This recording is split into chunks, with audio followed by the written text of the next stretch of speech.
Hello, everyone, and welcome to episode 211 of Kouryer podcast. This episode is kind of a special episode for multiple reasons. The first one is actually out of all the 211 episodes, I guess I did. This is like in terms of time, this is the latest I've ever recorded an episode. It's like 12:22 a.m.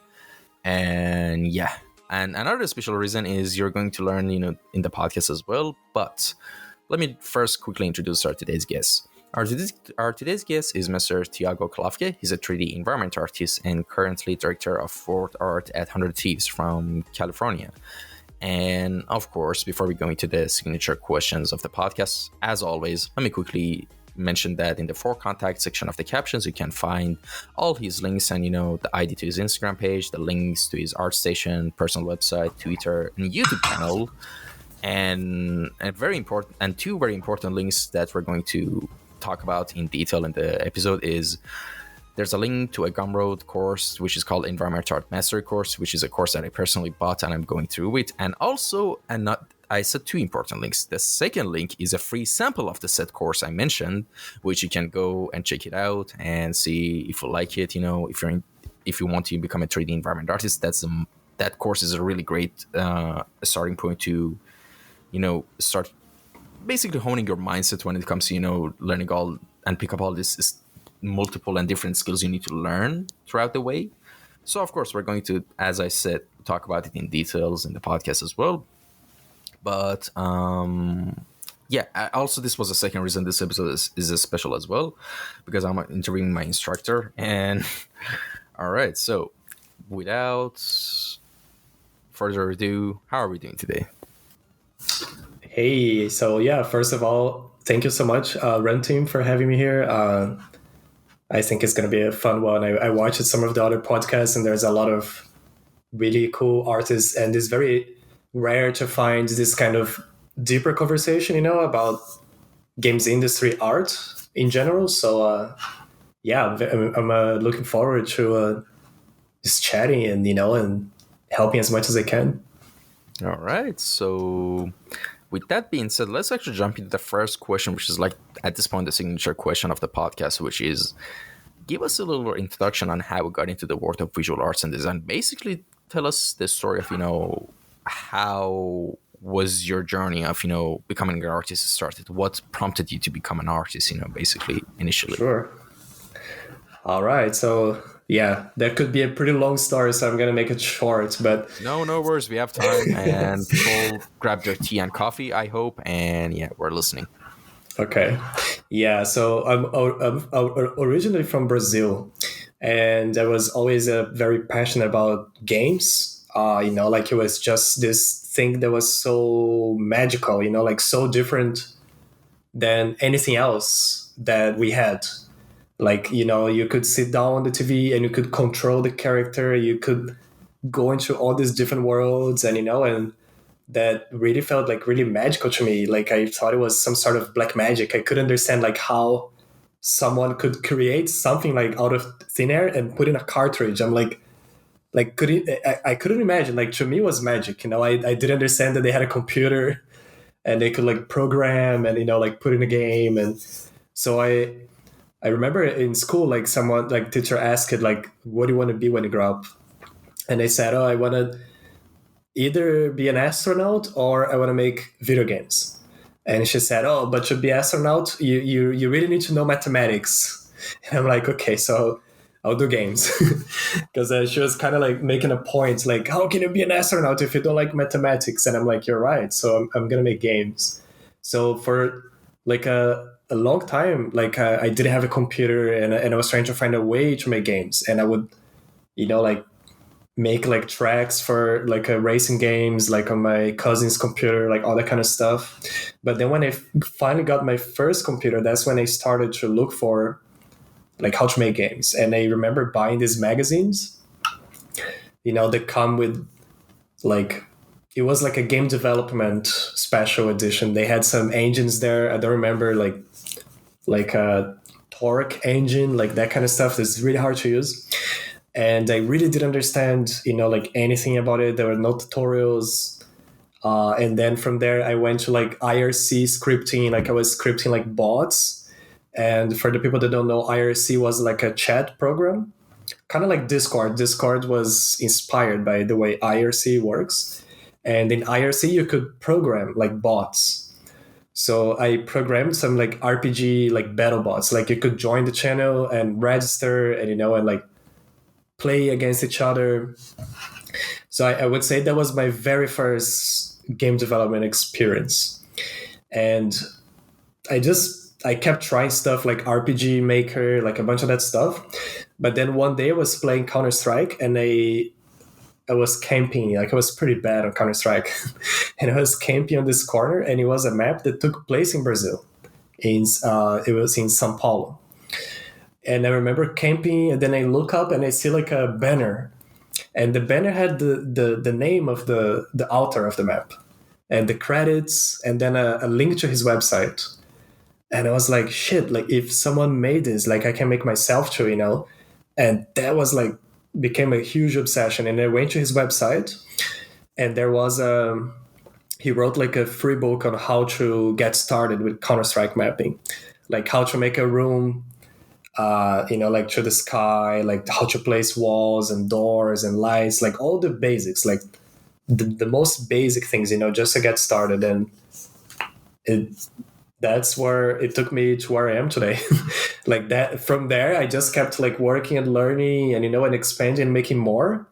But it's just where I am now is just a continuation of that. I just kept doing more and more of what I was doing there from day one. But that's pretty much how I started. Like I did a lot of level design for years, like using other people's textures until I realized that I liked the art more than the design. So then I started to focus more on making textures, making props and stuff.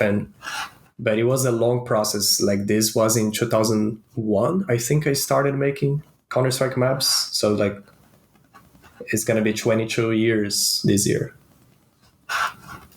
I was 4 years old back then. Jesus. And yeah, actually, I was very young too. I was like 15, like 14. Like I didn't know. I had no idea what the hell I was doing, but it was fun. It was addicting.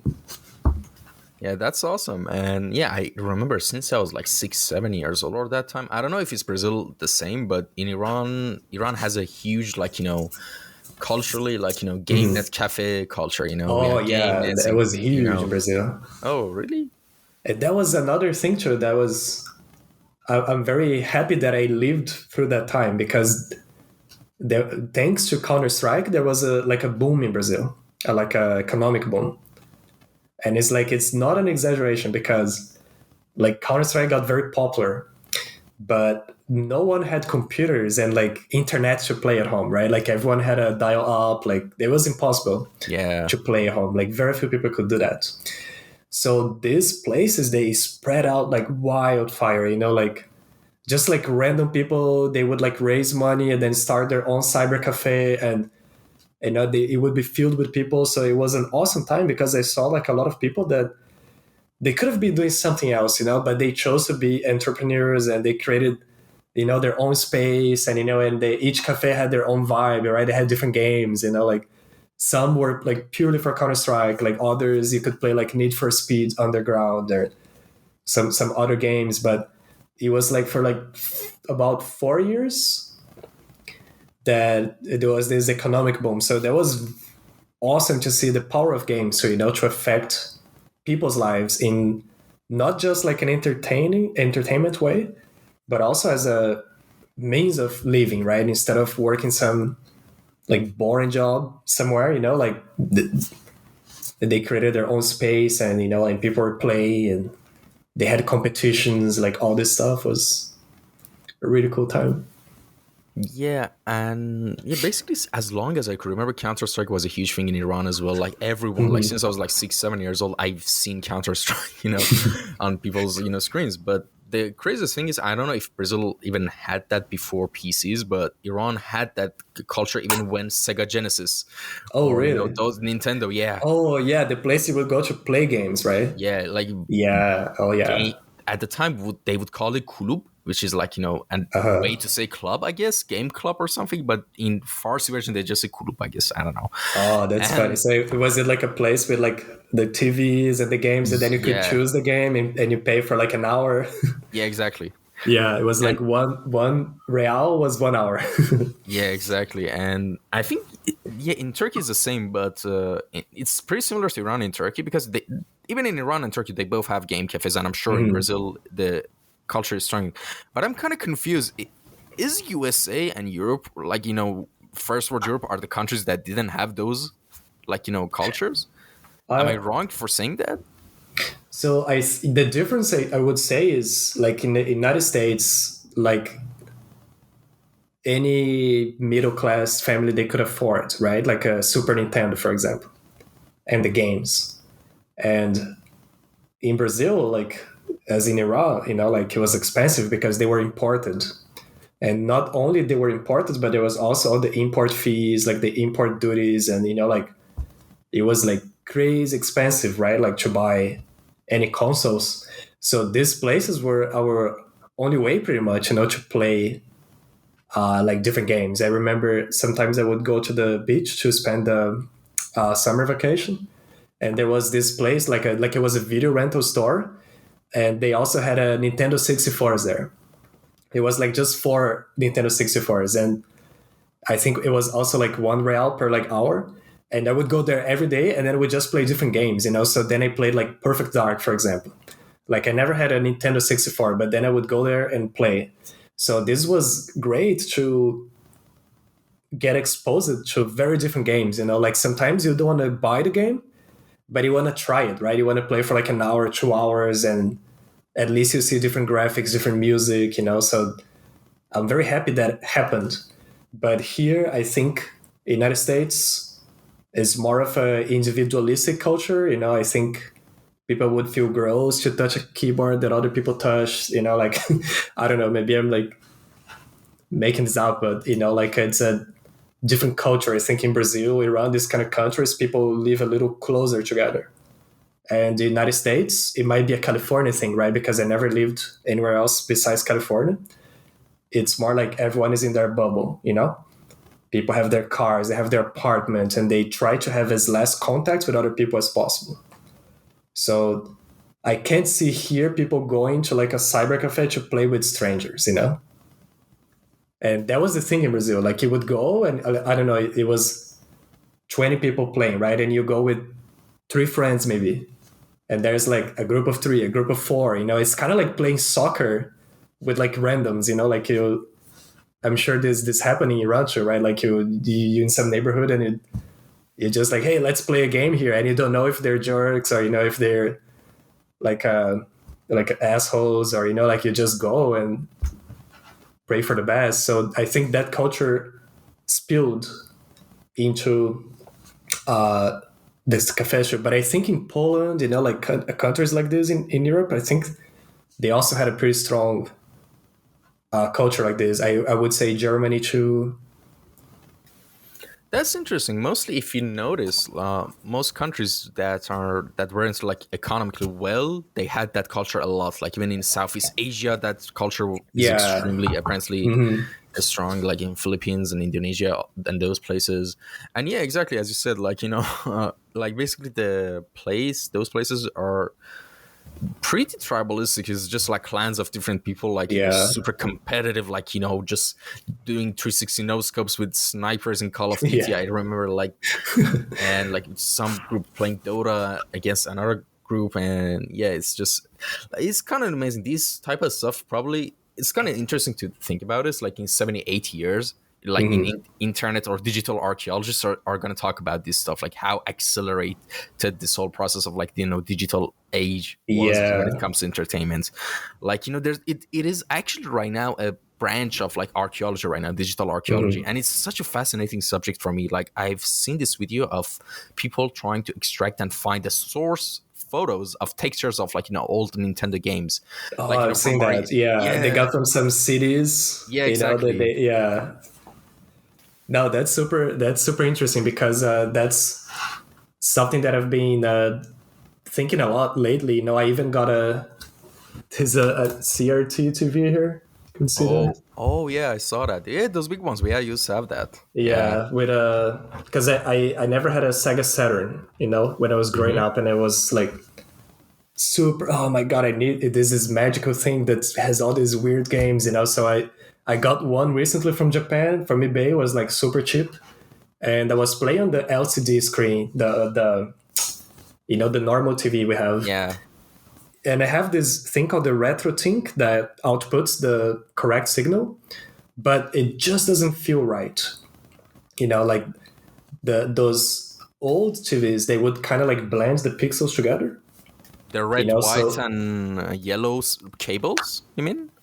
the way the screen projects the image, because it was a tube, right? So the image was projected. It was like three flashlights, let's say, like the RGB, and they were projected into a screen. So they were not positioned exactly the same place, right? So there was always going to be some blending. And when you play these older games on the CRT TV, you see how amazing they look, because the developers took advantage of that effect, like things would blend together. So even if you have just like four colors, the TV would give the impression that it's much more than that. But then when you play these games on the new TVs, they show the pixels the way they are, like naked. And it looks blocky, it doesn't look good, but it's a very interesting thing to think about, right? Because it feels like we abandoned a lot of good things about that time, and now there is this like retro, like like community, but they're trying to make things like how they were. But what if we make things as a continuation of where we stopped, right? Like instead of, oh, let's make this game feel like an old game, what if we make like, oh, what if those old games never stopped being made there, and they kept like evolving and evolving, and they got to something new. So yeah, this, I don't know, something I've been very passionate about, like to think, like how the internet accelerated this development so much, but then a lot of really good things, they got left behind, and now we are stuck with a lot of crappy things. And Yeah. especially now with this rise of like AI generation, like it's a double-edged sword, right? It's a very powerful tool, but then it's gonna generate even more generic stuff, right? Yeah, actually, about that. Oh, that's such a headache of a topic on its own. But I recently Mm-hmm. saw a comment on a YouTube video that's really resonated with with me personally about this whole thing. It was like, I think a lot of utopia, like people who believed in like in a bright and better future, they would Mm-hmm. theorize that we're going to automate every dull task so we can in the future just do all the creative jobs, so all the jobs in the future are going to be creative. But instead right now what's happening is they're taking away the creative jobs so we can focus on the dull tasks. Like, what? Yeah, that's a good point, right? It's a yeah, interesting. Also, I think another, like you said, is a utopia, right? Like I really believe to make something you need challenge. Like to make something good, you need to go through the dull stages, like imagine like a master painter, if he at some point, I'm sure it would get pretty fucking boring, right? But then it feels like, oh, I'm not gonna do this because this is boring, I'm gonna automate, like they wouldn't get to those masterpieces. So I think that's also like a little illusion that, oh, like the software is gonna remove all the pain and I'm gonna have just the pleasure. And okay, I don't think you're gonna get that pleasure, if you don't have some pain. Yeah, I get what you mean. And not just that, like there's so many concerning questions about this whole issue. But Hmm. the It's like I very tricky. to be honest, I'm personally, it might sound weird, but I'm kind of optimistic because Hmm. I think like something that's not true in substance can't really last for a long time. Yeah. And what I mean by that is, I mean, if you just look at how the culture around like AI art and just NFTs and all of Hmm. that, the root of it is just capitalism, all right? And no, Hmm.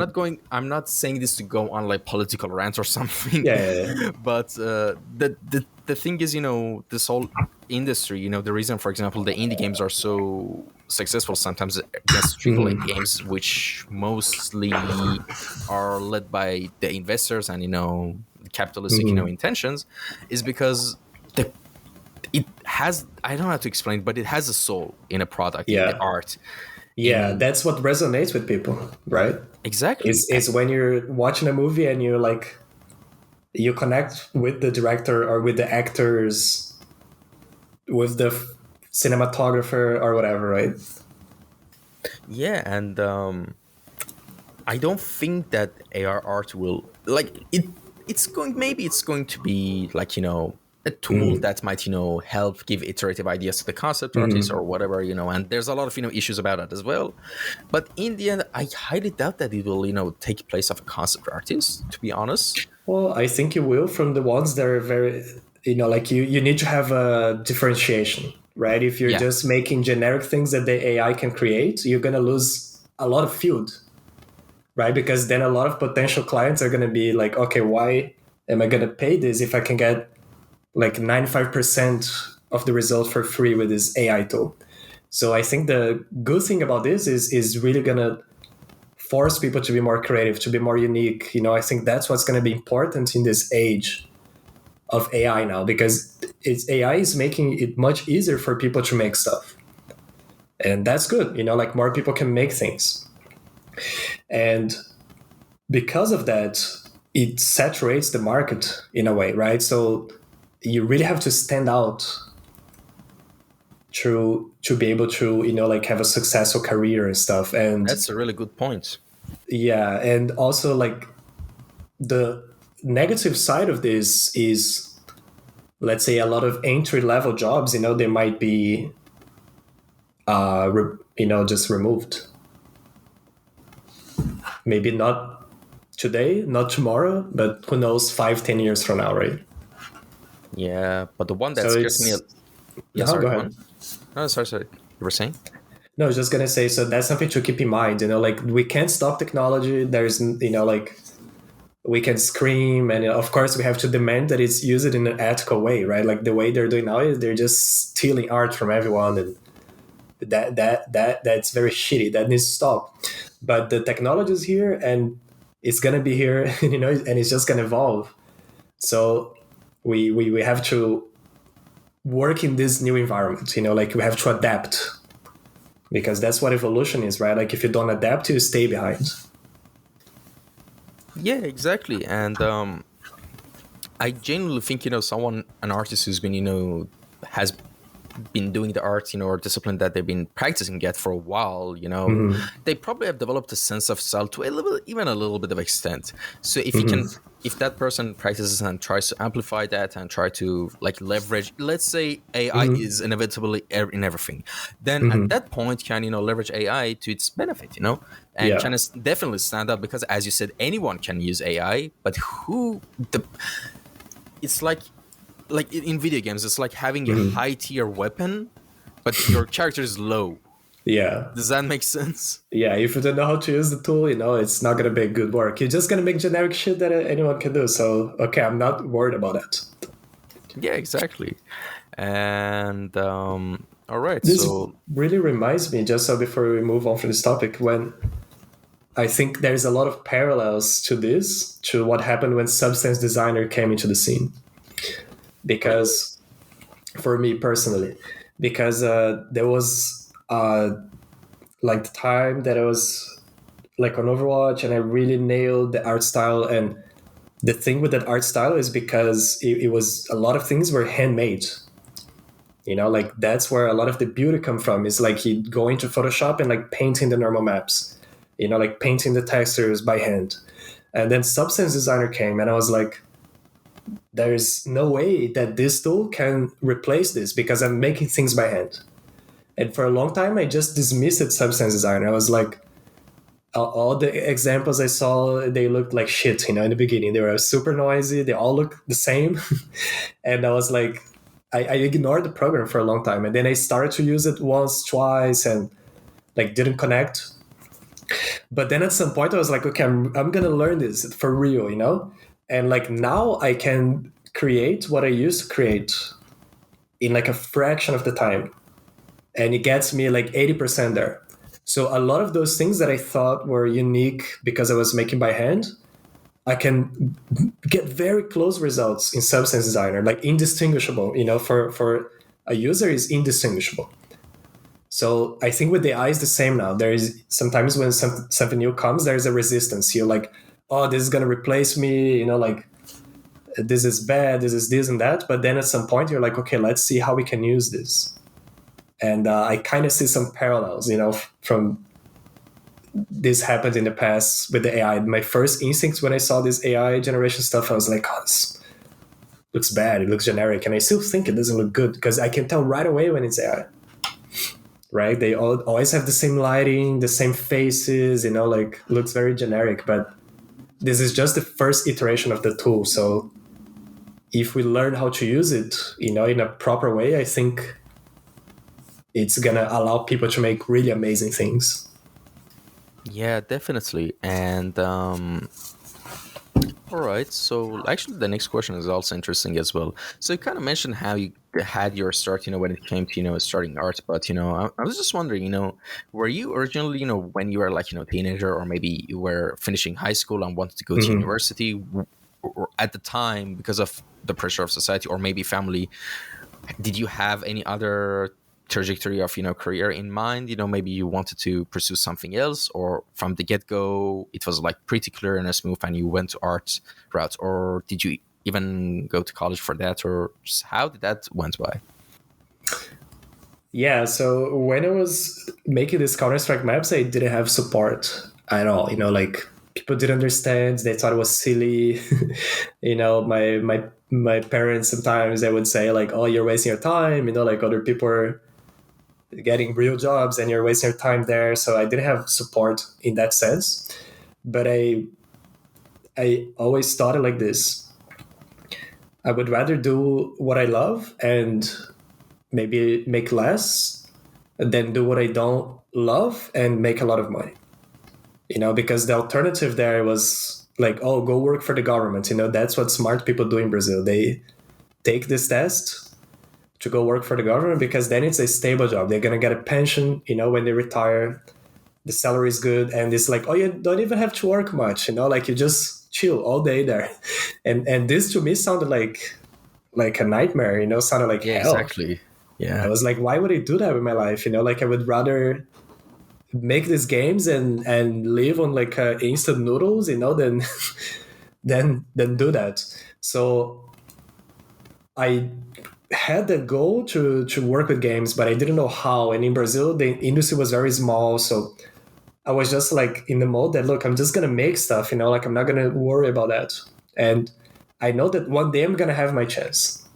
So I just kept doing this, and then at some point when I finished high school, I wanted to go to New York and stay with my uncle there for like 6 months and just, like learn English and kind of figure out my life, right? I think we all have to have this moment, like when we go from teenage to adulthood, like we need to find ourselves. We need to go to another country, like we need to do something like this, right? We can't stay in the comfort of home. At least that's what I believe for myself. But of course, everyone is a different situation. So going back, so I was trying to go to New York and I was dead set on going to New York. Like I was dreaming about this every night and I was like, oh, it's going to be awesome because I wanted to see the buildings and, and I knew it would influence me as an artist. But then I went to the consulate to get the visa and they refused. And it was like one of the biggest like disappointments in my life. Like I created so much expectations. I was so sure I was gonna go. I saved money. Like I had a really bad job at the time. Like salary was tiny, and I was still able to save. And that happened. So I was kind of lost. I didn't know what to do. And my aunt, she invited me to go stay with her. So she was like, "Oh, you're gonna stay 6 months in New York? Come stay here with me in the northeastern of Brazil." And that was an amazing time because so she had a pretty good house. There was a pool. The weather was very similar to California, So I had a lot of time to like just be on my good self. Like I would spend all day like playing games, watching TV, and then work on maps at night, until like 6 a.m. Like just out of pleasure. And when I was there, I saw people I knew, they were getting jobs in the industry. And I was like, okay, I can get this too. And then I saw like I remember Ubisoft Shanghai, they were hiring, and I'm like, I can get a job at Ubisoft Shanghai. Like I can get a job. But that's when I really started to believe that I could get a job. And then some years after that, Ubisoft started a studio in Brazil, and that's when I got my first job. It's like the chance came. I was ready for the chance. Yeah, that's actually a pretty interesting story. Because I really also agree with you on the fact that it's important, especially for teenagers. Like that transition between teenage to adulthood, like during those times, to kind of be in a like alien environment for a while. Yeah, be in your mind, like away from social media, away from what others tell you to do. Like Yeah. really go inside and listen to your voice, like what you want, like what life they want to build. Yeah, because usually most people really don't like to do that, and most people don't have those experiences because they're afraid of loneliness and being alone with their thoughts. But basically, what you're trying to say is just be in a place where your identity doesn't matter. What I mean by that is that, and what I think you're also meaning by that is just to be a place where you're completely like no one. I mean, of course, you can go to a family member or something, but just as much as possible, be alone with your own thoughts. Yeah, With your internalized thoughts, away from your usual environment. Exactly, because your brain, like you actually start to hear the thoughts that you've been distracting yourself unintentionally with Yeah. different stuff. And one of the things that actually I could I benefited a lot, and which I necessarily don't recommend this actually to, because I've been to the extreme side of it. Oh yeah, like how? I've kind of been living completely alone by myself, for 4 years now. So yeah, sometimes it gets lonely and sad, but you have your online friends. But I genuinely believe it helped me to find a lot of the directions of my life, Yeah, and just yeah, for sure. learned about myself a lot.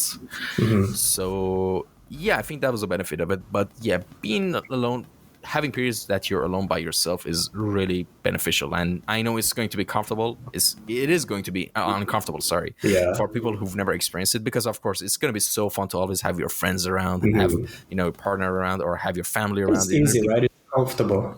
It's familiar. Yeah, you need to learn the skill of like having that fire inside of you, because that's what's going to push you when no one's there. Yeah, in I anything. agree 100%. And because what happens when you do that, I found out, is you strengthen your core, your foundation. Like you become stronger just by being by yourself, right? Like you start to appreciate things that you didn't appreciate before that you had. And also you start to notice the things that you thought were important, like they had zero importance. I think when we live too long in a family environment, like every family is crazy in their own way, right?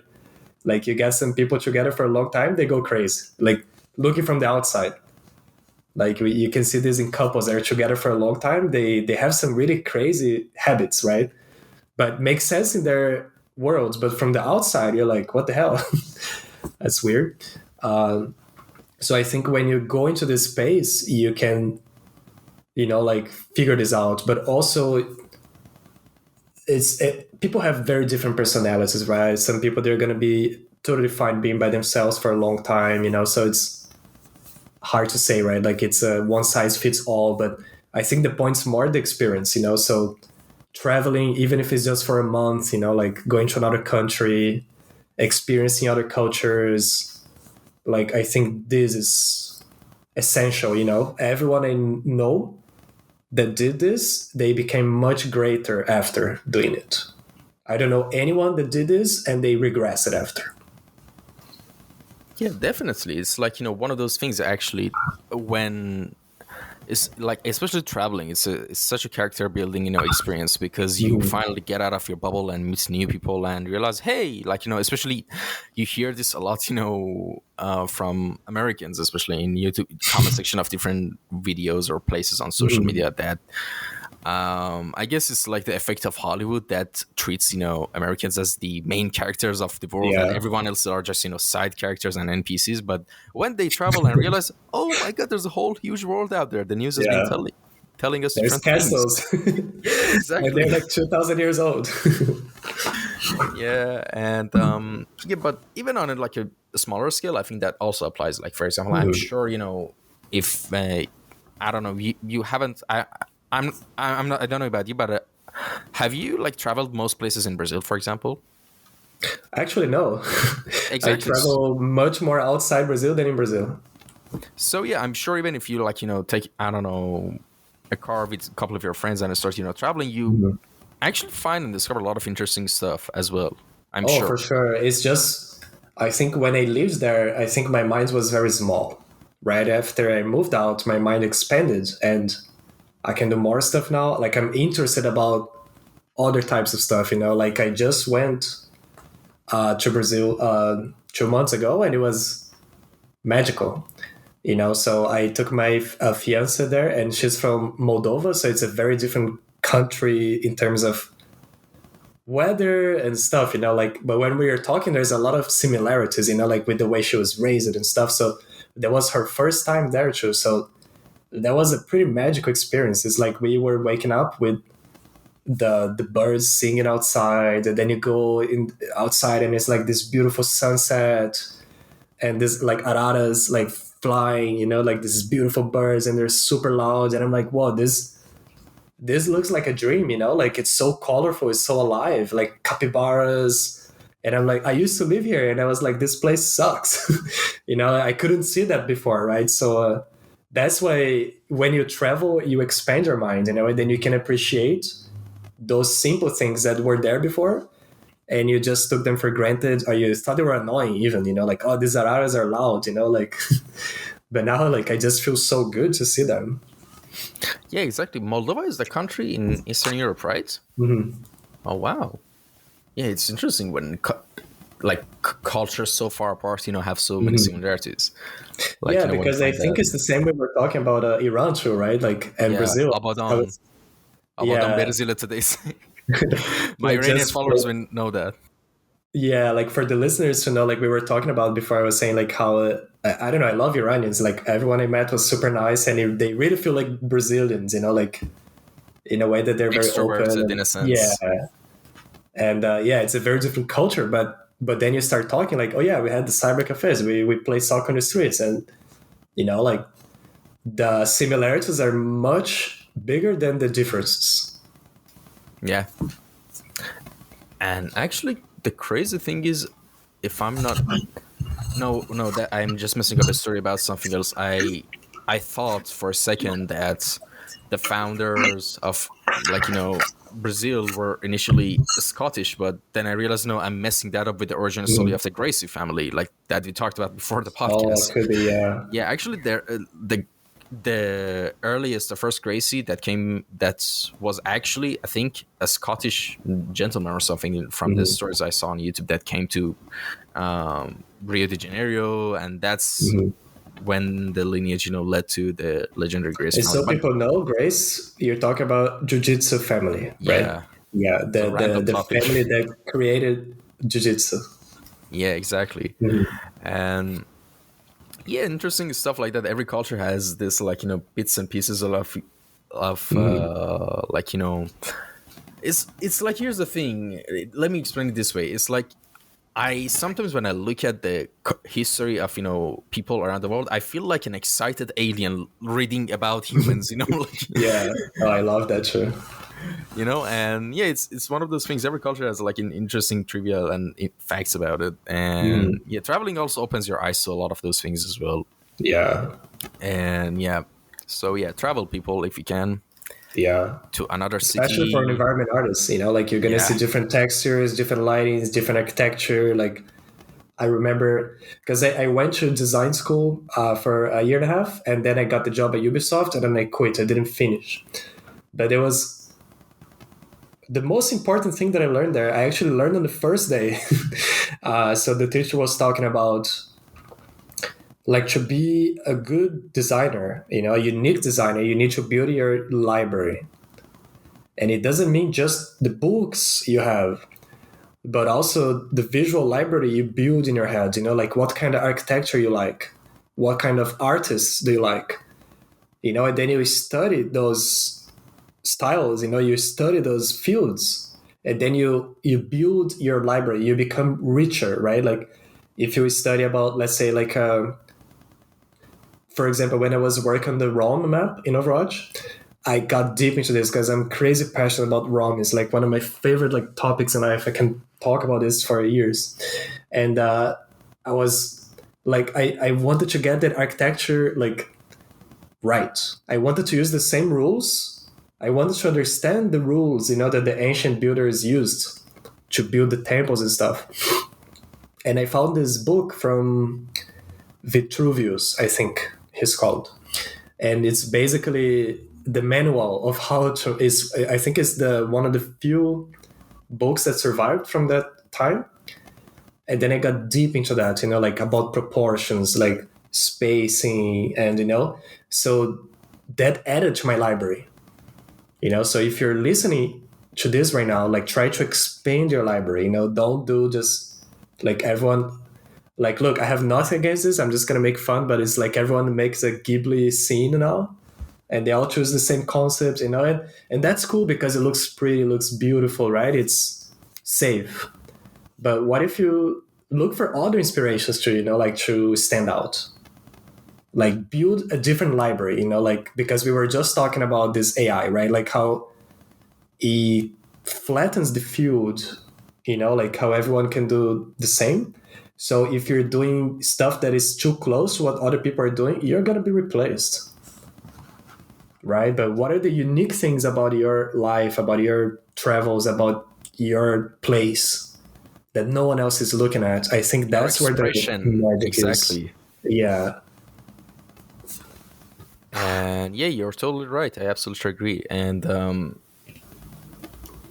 God, like, not just that, even try to, like, one of the things about, like, it's kind of ties to the previous subject we talked about, one of the things about having solitude and being alone time by yourself is the more you're alone with yourself, like, and you have your journal, you write your thoughts and everything, the more you know yourself, the better you have a sense of identity. And the better sense of 100%. identity you have, the better you know what exactly you are, and the better you know that, the better you can express yourself, your true self. 100%. Yeah, I And love it how you can put it.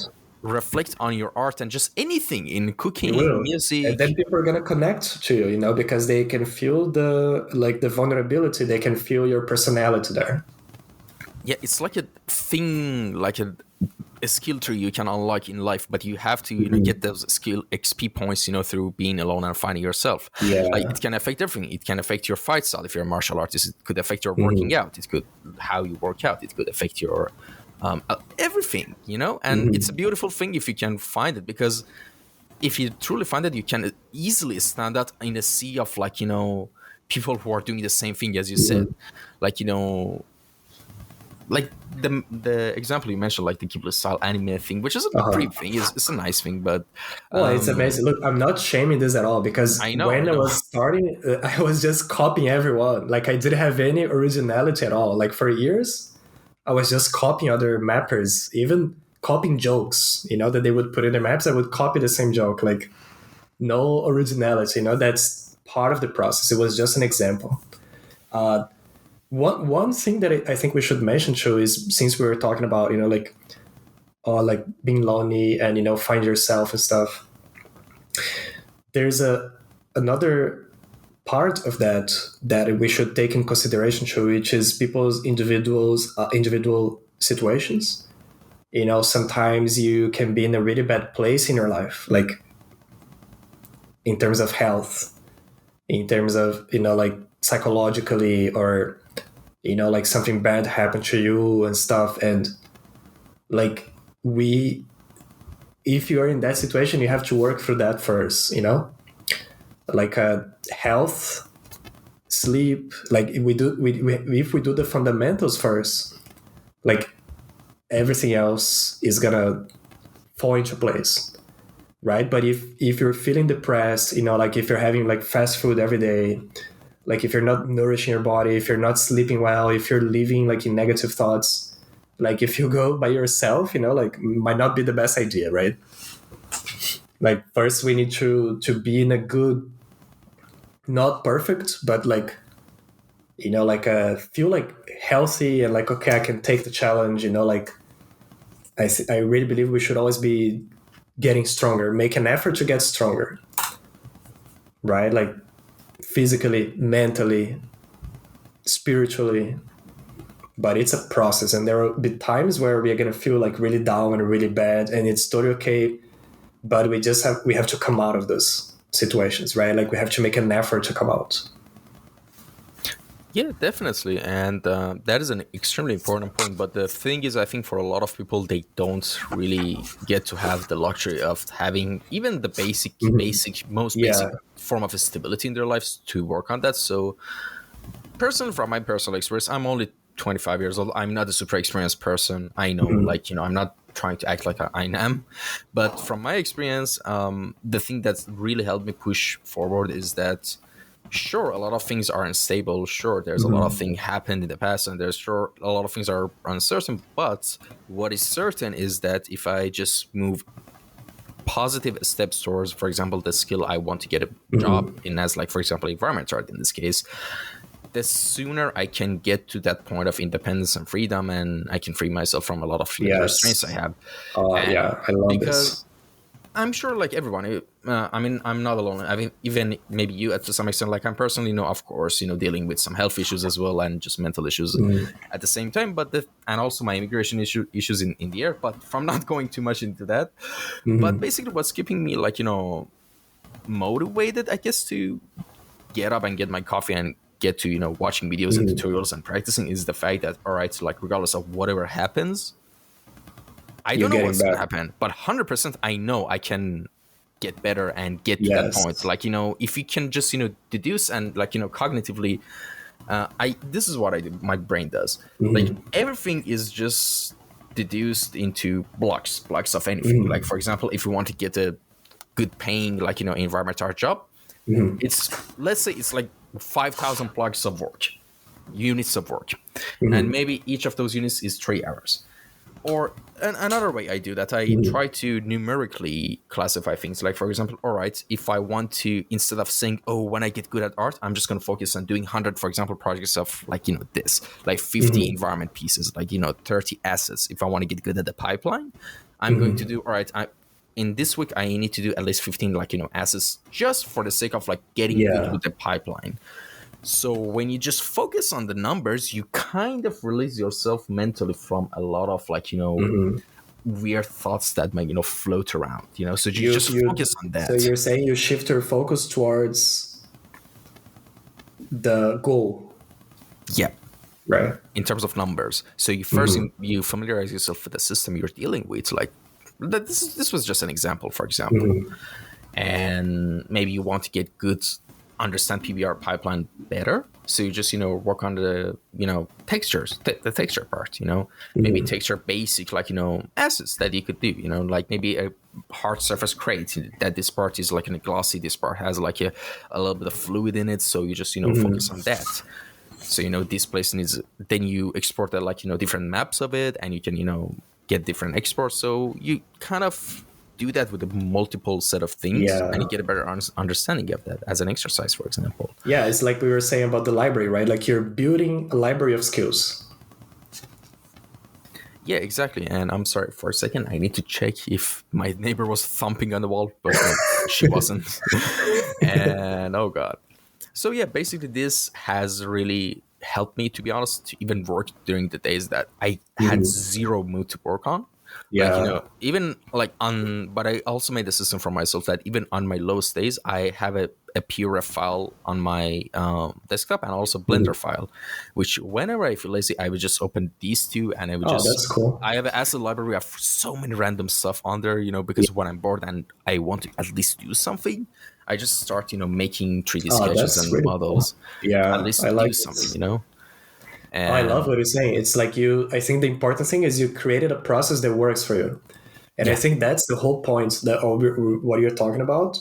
Like I think over time I found a process that works really well for me, like through trial and error, right? Through adjustment, like learning new things. But what works for me, it's not going to work for everyone. Like what works for you, like how you're talking about the numbers and stuff. And I'm like, the moment I do that, I don't make progress. Like the moment I start like a timetable with like, oh, I'm gonna use 4 hours for this, 3 hours for that, I don't know, it doesn't work for me.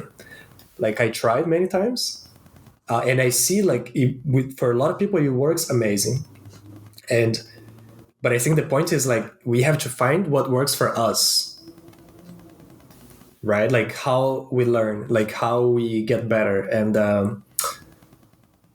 I would like to recommend a book too that was very important for me. That it's called Mastery by Robert Greene.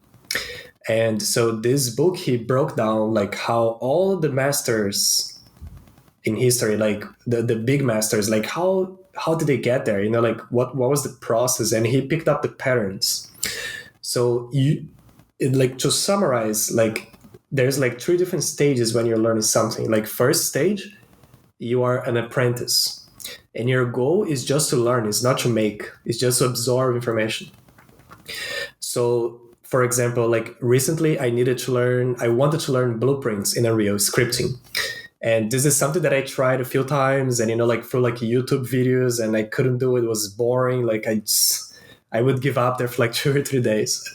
But then I found this course on a Udemy that was like just the language. It's not like how to make a game. It's not how to make a shooter. It's like, okay, here's what blueprint is. And each video is like 10, 15 minutes.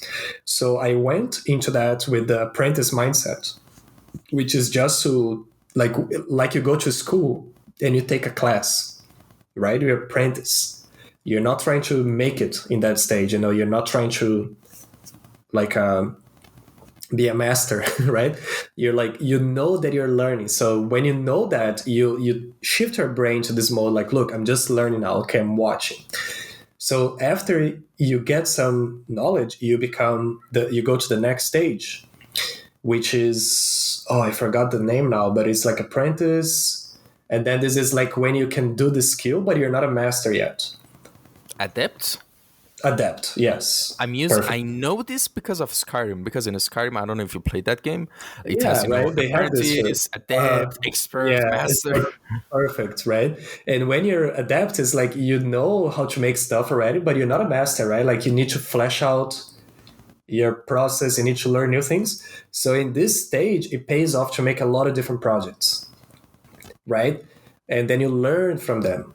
And you know that, like, look, I'm not a master, I'm learning, right? The point is to get better each time. And then after do this a long time, you get to what we call like mastering a skill. And when you're in that level, you can really focus on like, okay, I have this idea. I'm going to make something like, you know how to do stuff, and you know the process. You know it's going to be hard. You know the parts of the process you have difficulty. The parts of the process you're good. But you see, like in 3 different stages, you take a different approach. So if you're an apprentice, like be an apprentice, learn. And this can also be applied when you start a new job. Always go with the beginner's mindset, learn. Like a lot of people make the mistake of like on the first day, they want to show how amazing they are, and they want to kick ass and make amazing stuff. And like, usually people don't react so well to that. People react better when someone comes with like a learning mindset and, okay, let me learn how you make stuff, how the team works. Let me learn the tools, right? Like you need to know this first before you can do like amazing things. So now I apply this to every new program I learned.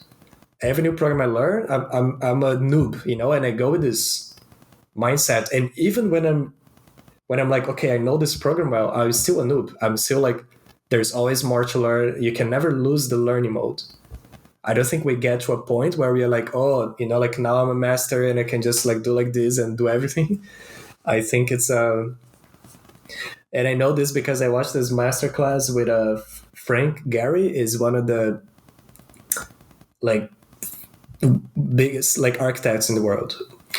And he's like really old and he worked on all kinds of projects, right? And his masterclass is amazing. Like I really love, because it's all about his creative process. And he said something that like blew my mind. He was like, I don't believe in creative block because I'm always blocked. And my job is to unblock my creativity. So coming from this guy who's like 92 years old that already made like hundreds of buildings, like he's saying that every new building he's blocked, every new building he's unblocking. So this kind of proves like this point of what I'm saying. Like I think we want to be like, oh, one day is going to be easy. I don't think it's ever going to be easy. There's always a challenge. There's always a process. Yeah, definitely. But I think one of the main obstacles to the points you're trying to make is in this day and age is social media. Everyone wants to quickly, because listen, I know this very well because I used to be victim of that. I wanted to quickly make an artwork in my next project so I can, get those sweet likes and, the popularity and affirmation and positive words from others. But then I realized, wait, what am I doing? After a while, it's a distraction, Yeah. If you can get away from that distraction and focus on the craft, like you're gonna get the likes naturally, You don't have to chase them because you're gonna make stuff that's so cool that people are gonna share.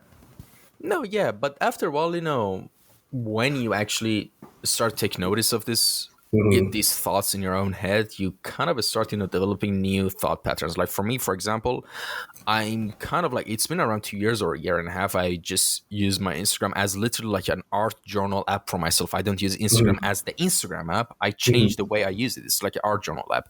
So it doesn't matter how many likes or anything I get. It's just my documenting my own journal. That's cool, yeah. And I think that's actually like when you start to do that, sure, maybe a lot of people don't resonate with that. Maybe a lot of people don't like that. But people who stay and like, they like for what you actually express. So there's that aspect of it as well. You get more information too, right? Like I think if you're always chasing the perfect like, you're going to put yourself in a box. You're going to be making the same thing over and over and over and over, and you're going to get the same results over and over and over, and I think sometimes we need to take a risk. Like with this tutorial, it was a huge risk I took, right? Because I was like, okay, I don't know if people are going to like this.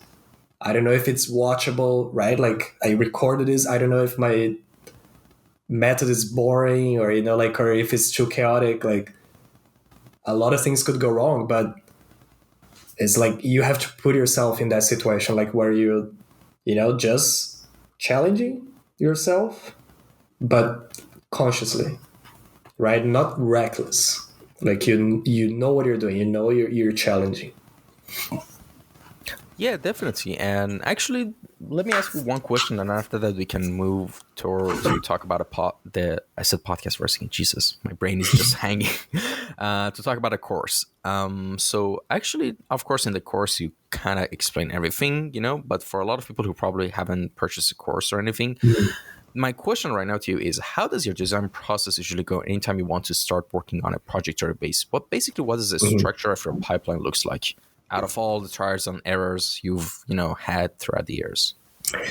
That's a very good question. I would say that I split this in two parts. Like one part is the software technical tool, the tooling part, and the other part is the idea, abstract imagination part. And I think they go hand in hand. And the goal for every project that I have is that my tools are simple and familiar enough that I can just flow in terms of imagination. Like if you're struggling with the tools, if you're like working really slow and you have to think like, oh, how do I extrude? Like, oh, how do I change the wireframe mode? Like that means you need to get more familiar with the tool. Don't waste your time trying to make something new, like trying to make an amazing environment. Just learn the tool. So usually that's what I do when I start a new project, is setting up the tools. Like, can I export the models quick? Is it one click, to put in the engine? Do I have the naming conventions right?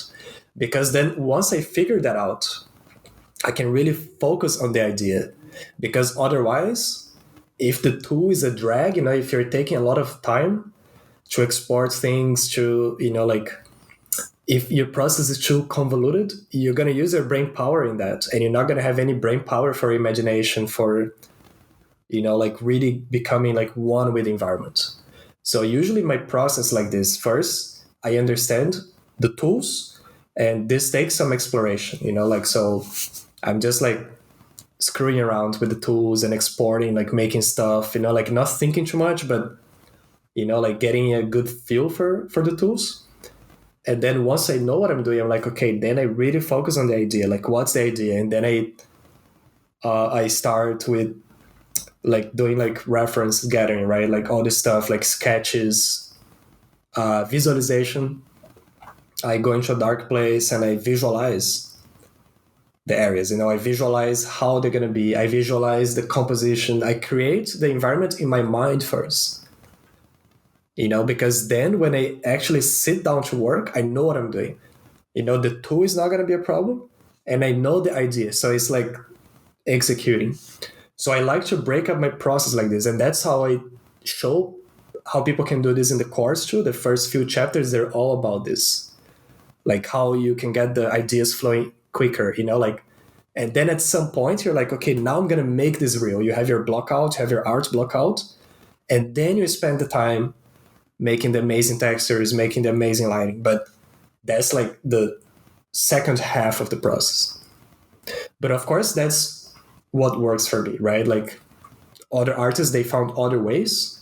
So my point is, like, if you watch the tutorial, like take the things that apply to you and adapt to your situation, right? Like you're gonna make different types of environments, you need to use different tools, but the process, is still kind of the same. Yeah, and actually, you mentioned a really good point. When you said first get familiar with the tool enough so you can get in the flow without any interruption. With of course, a lot there will be interruptions even like Yeah, where we don't really you always have completely some know blocks, everything. right? Yeah, Yeah. exactly. But for me personally, I have another way. For me is just get good at this tool as long as you can just have your playlist playing on a Spotify and you can just go in the flow of working. Okay, I like Because that. Yeah. if you're not good enough, you have to keep pausing. You have to open up YouTube. You have to Yeah. Yeah. search every single I problem. love this. Yeah, it's funny because in the first chapter in the tutorial, I'm like showing people how to export to Unreal easily, how to make a tileable in Substance, but like a really crappy tileable. But the point is, this is how you export textures. That's how you model and unwrap a building. That's how you export. That's how you re-import in the editor, and I built something random, like no theme, just, like windows, roofs, whatever, and if you can do that, and then you can go to the next step, right? Because then you, at least the basics you got it covered. You know how to model, you know how to unwrap, you know how to light. So if you're learning now, that's my biggest recommendation. Like accept that you're a beginner and accept that it's going to take work, and put the work, like learn, watch tutorials and do, especially like practice makes it perfect, right? Yeah, definitely. And of course, quickly before we go into the talk about the course more in details, I need to quickly give a PSA. Actually, about 30-40 minutes before I sent you the link to the call, I got an exciting email. Oh yeah. Someone messaged me on ArtStation that, hey, we liked your stuff on our portfolio. We want you for a job. And I was like, like, I don't consider myself a pessimistic person, but I was like, was like, what the hell? Really? Wow. And like checked, the profile was empty, had no picture and didn't have any info. And they said, oh, we like our company really we are interested to hiring you in our company. We have these positions, and they have a link for you to look at their projects. People, listen, if a profile doesn't have any information, don't click on it. And of course I didn't. Those are usually scammers. So yeah. Oh, okay. Yeah, like just don't click on links you don't know. Like with just one, So that's going around, huh? yeah, with just I one usually mistake. ignore those because it's like crypto games that I'm not interested, Oh God. about, or like. But that's good to know. I didn't know this. I actually, I think I saw some people on Twitter were talking about this, like impersonators, right? Like trying to get information. I don't know the hell why they do that, but yeah. I mean, a lot of those links, they have IP grabbers. So yeah, that could be really dangerous. And not just that, just as a rule of thumb, digital hygiene rule of thumb, don't Yeah. click on links you don't trust or know about. Yeah. And even if you want to download even famous softwares or anything you want, some Mhm. of those sneaky rats make the same exact website, for example blender.com, but Yeah. it's blender.co or something, and they make the Yeah. UI exactly the same. It's really common, as you said, in NFT and crypto stuff, because like 2 years ago I wanted to download the digital wallet on desktop, Mhm. Exodus wallet, and there was a lot of warning that make sure the website is secure, the link is secure, and you're Mhm. downloading from the right website, Yeah. because you might download malware, you might lose all your data and email, Yeah. and that's not fun. Best practices, right? Like, Yeah, just make internet's a sure. dangerous place. Yeah, and as a rule of thumb, for example, for art, for maybe someone messages you on Twitter, maybe someone messages you on any platform, make sure Mhm. their profile looks legit. It's not fake. Yeah. It's not made in 2 seconds. If it sounds too good to be true, it probably is. Yep, it is. And because I know for a fact my texturing is not very good right now, so I know any Mhm. company wants message me for work. So that's a good thing, knowing yourself is really good traits. Mhm. That's one of the benefits of it. So, what do you And think the scammers want to get out of you? Like money or?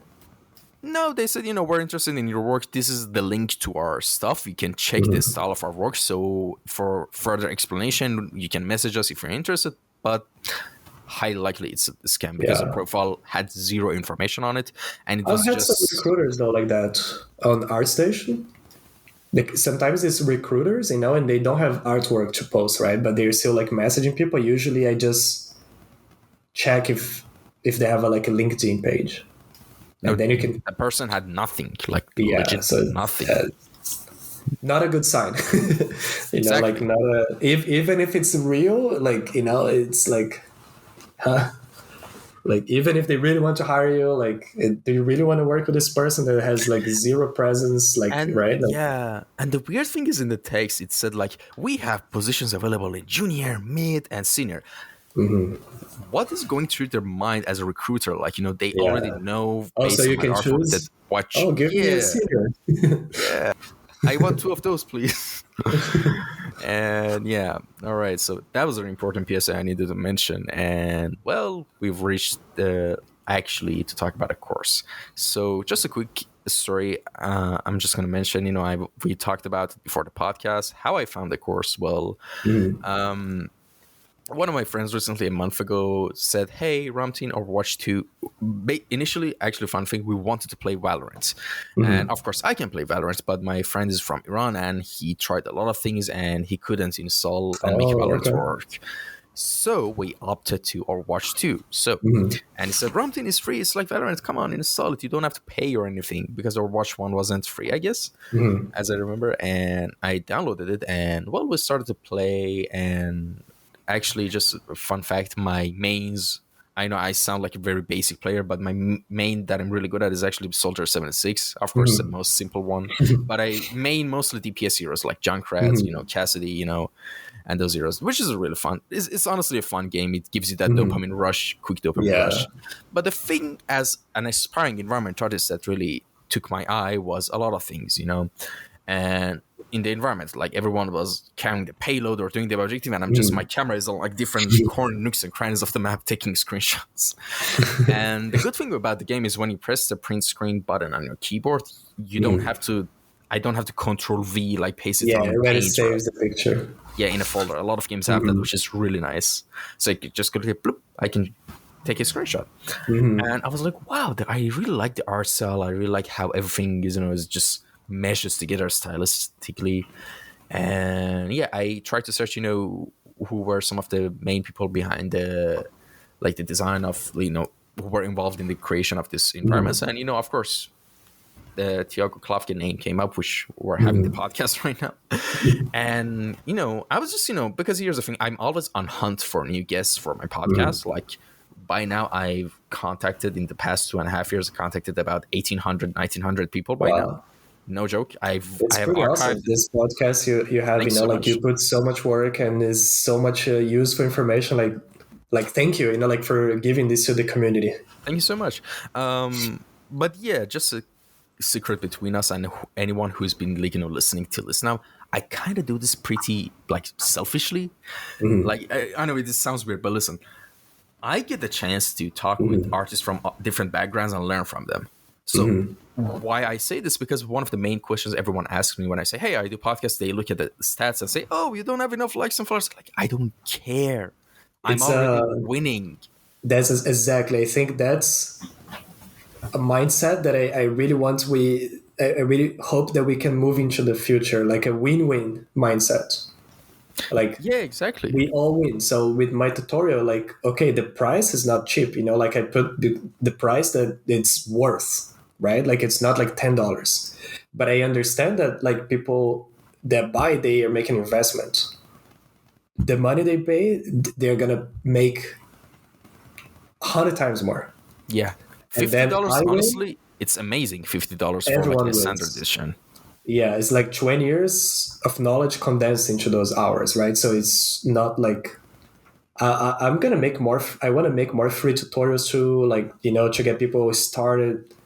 But yeah, those win-win situations, I think that's when we all get better together, right? Like we is the abundance mindset instead of like a scarcity mindset that creates so much damage in the world, right? Like this idea that everything is scarce and I have to take what's mine, and I'm like, no, the world is abundant. We can make more together.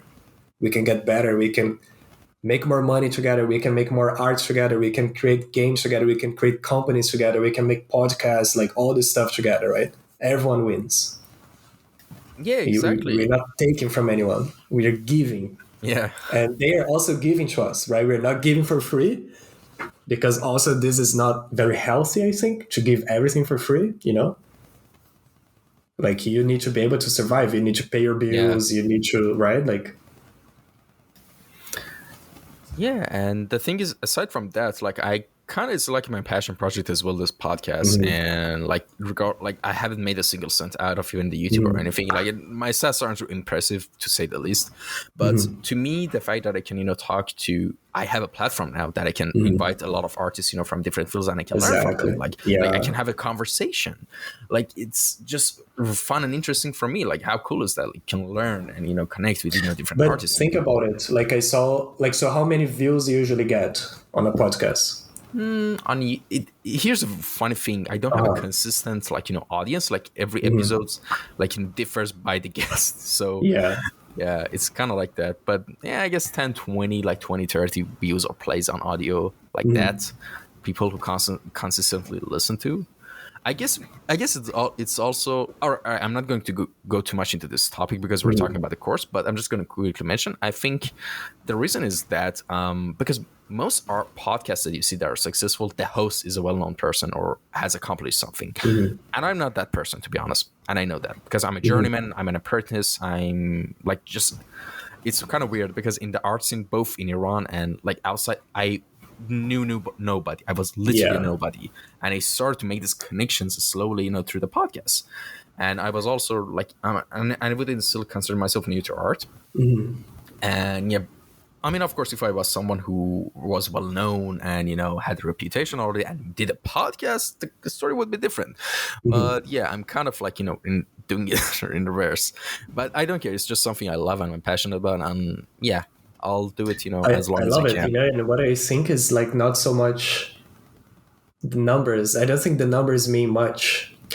The impact is what's meaningful. And I'm sure, like, let's say like the 10 people are listening, up to this point, I'm sure that we were able to touch their lives and like help make their lives a little bit better, and then they are gonna make other people a little bit better, and then like we spread this. So I don't think it's so much about the total numbers, it's about the quality, and that's something that I had in mind with this tutorial too, because I also offer support. And of course, I can't do this for like a ton of people, right? I have a limit to how much I can do it. So I'm like, I'm going for less people, but the people who are really passionate about. Like when I created the description of the course, hopefully I didn't make it like, oh, everyone should buy. I'm like, I filter people out. I'm like, okay, are you this kind of person? You're gonna like. Otherwise, don't bother. You can try the sample and stuff, and and make sure. And I also have I offer refunds if you don't like. And so far, in like 8 months, only one person asked for a refund, and it was like, look, I tried, didn't work for me. I'm like, cool, like no problem. So I would rather have less but more impact than having like a ton of people buying the tutorial and they're not watching. Like what would be the point, right? If I can sell to a lot of people and they don't even watch the tutorial, like that's not why I made it. Like I want to see people making cool environments. I want to see people taking these ideas and making amazing things, because then I win to spiritually, right? Like I get better, like I feel better. I'm like, at least I'm like helping others, right? Yeah, and imagine like in like you said you released a course in 8 months ago, right? Well, yeah, July. So Yeah, I about guess seven like months, yeah, eight. 7 8 months. But imagine like in a year or two, like you get a lot of messages of different people Mm-hmm. who, thanks to this course, got a lot of jobs, in industry, Mm-hmm. and they can show you their portfolio works they've done on the course, and Mm-hmm. you can make a whole post about it on Twitter and Mm-hmm. your website, and like that's the second like Yeah. reward of this thing that you're doing, and which is I think amazing. And now back to the speaking of the course, we kind of got sidetracked for a second.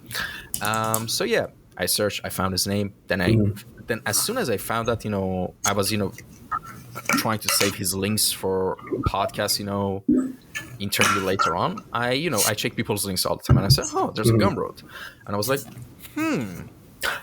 environment art master course, something I've been really looking forward to. A 3D Mm-hmm. environment course specifically that shows studio pipelines for every single facet and phase of Mm-hmm. production for 2D environment art, and it's done one by one of the main people involved in the creation of maps in Overwatch, something that I've Mm-hmm. taken a lot of screenshots from. So I didn't even look at the tutorial, like trailer. I'm sorry, I just Mm-hmm. bought it because I saw the price. Like it was just like for standard edition, $49 for $50, Mm-hmm. which is amazing. Like even I think for people who live in Iran or even Turkey, I do in Turkey. Yeah.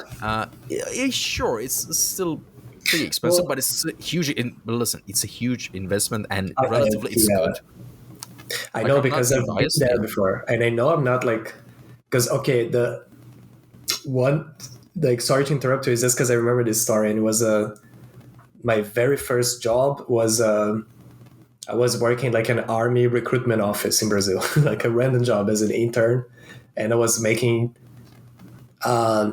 in dollars of today's value, I was making like $25 a month in today's ratio, like $25 per month. That's what I was making, and it was the time when Half-Life 2 came out, and I made it a point of buying that game, the box, full price. It was the first game I ever bought, and I still have it here.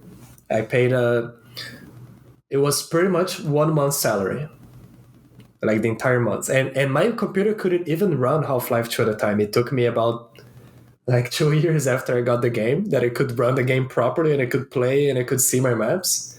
But it was a symbolic moment. I was like, look, I'm gonna pay this because this is gonna bring good things into my life. Right? And it did, because that game came with this level editor, and I went to Half-Life 2 modding and mapping, and it gave me a job in the future. So that's how I see this course too. Like if you are in a country where the currency is not so good, you can save some money. You can message me, like, I can give you, like a link. Like a lot of people message me like, hey, I really can't afford, like, cool, like here, like we can convert. But like, see as like, if you make this effort, you're gonna work hard, you're gonna get it back. I And not think just that's the that. key. Yeah, but honestly, I don't think you shouldn't feel bad so much about it. That's actually so nice of you to even offer that to anyone who's listening, from that. Mhm. But honestly, I don't think you should worry about that. Do you know why? Because anyone that can, have the hardware to have a reason to buy the course. They probably have the Wi-Fi. They're not Yeah. that well off. I don't think so. Yeah. They can afford it, so you don't have to worry about that. But No, still, I'm it just saying offers that for their some people it's much yeah. easier than others. But I've been in that situation before, and I think those kind of purchases, they were pivotal in my life. Like when I bought my first Wacom, I had to split the payments in like 6 installments. And it's in dollars, it was like $90, like $100, right? Like very cheap in today's terms. But I had to split, and I made it a point of like paying on time, and these are good habits to have. Like you use the money we have as a resource to get better. Instead of blowing Exactly. on stupid shit. That we do that sometimes, right? Of course, we blow on stupid shit, but if you can use your money to enhance your life, travel, learn, get better, that's where we should invest. Because then you have more in the future. You can have a more comfortable life.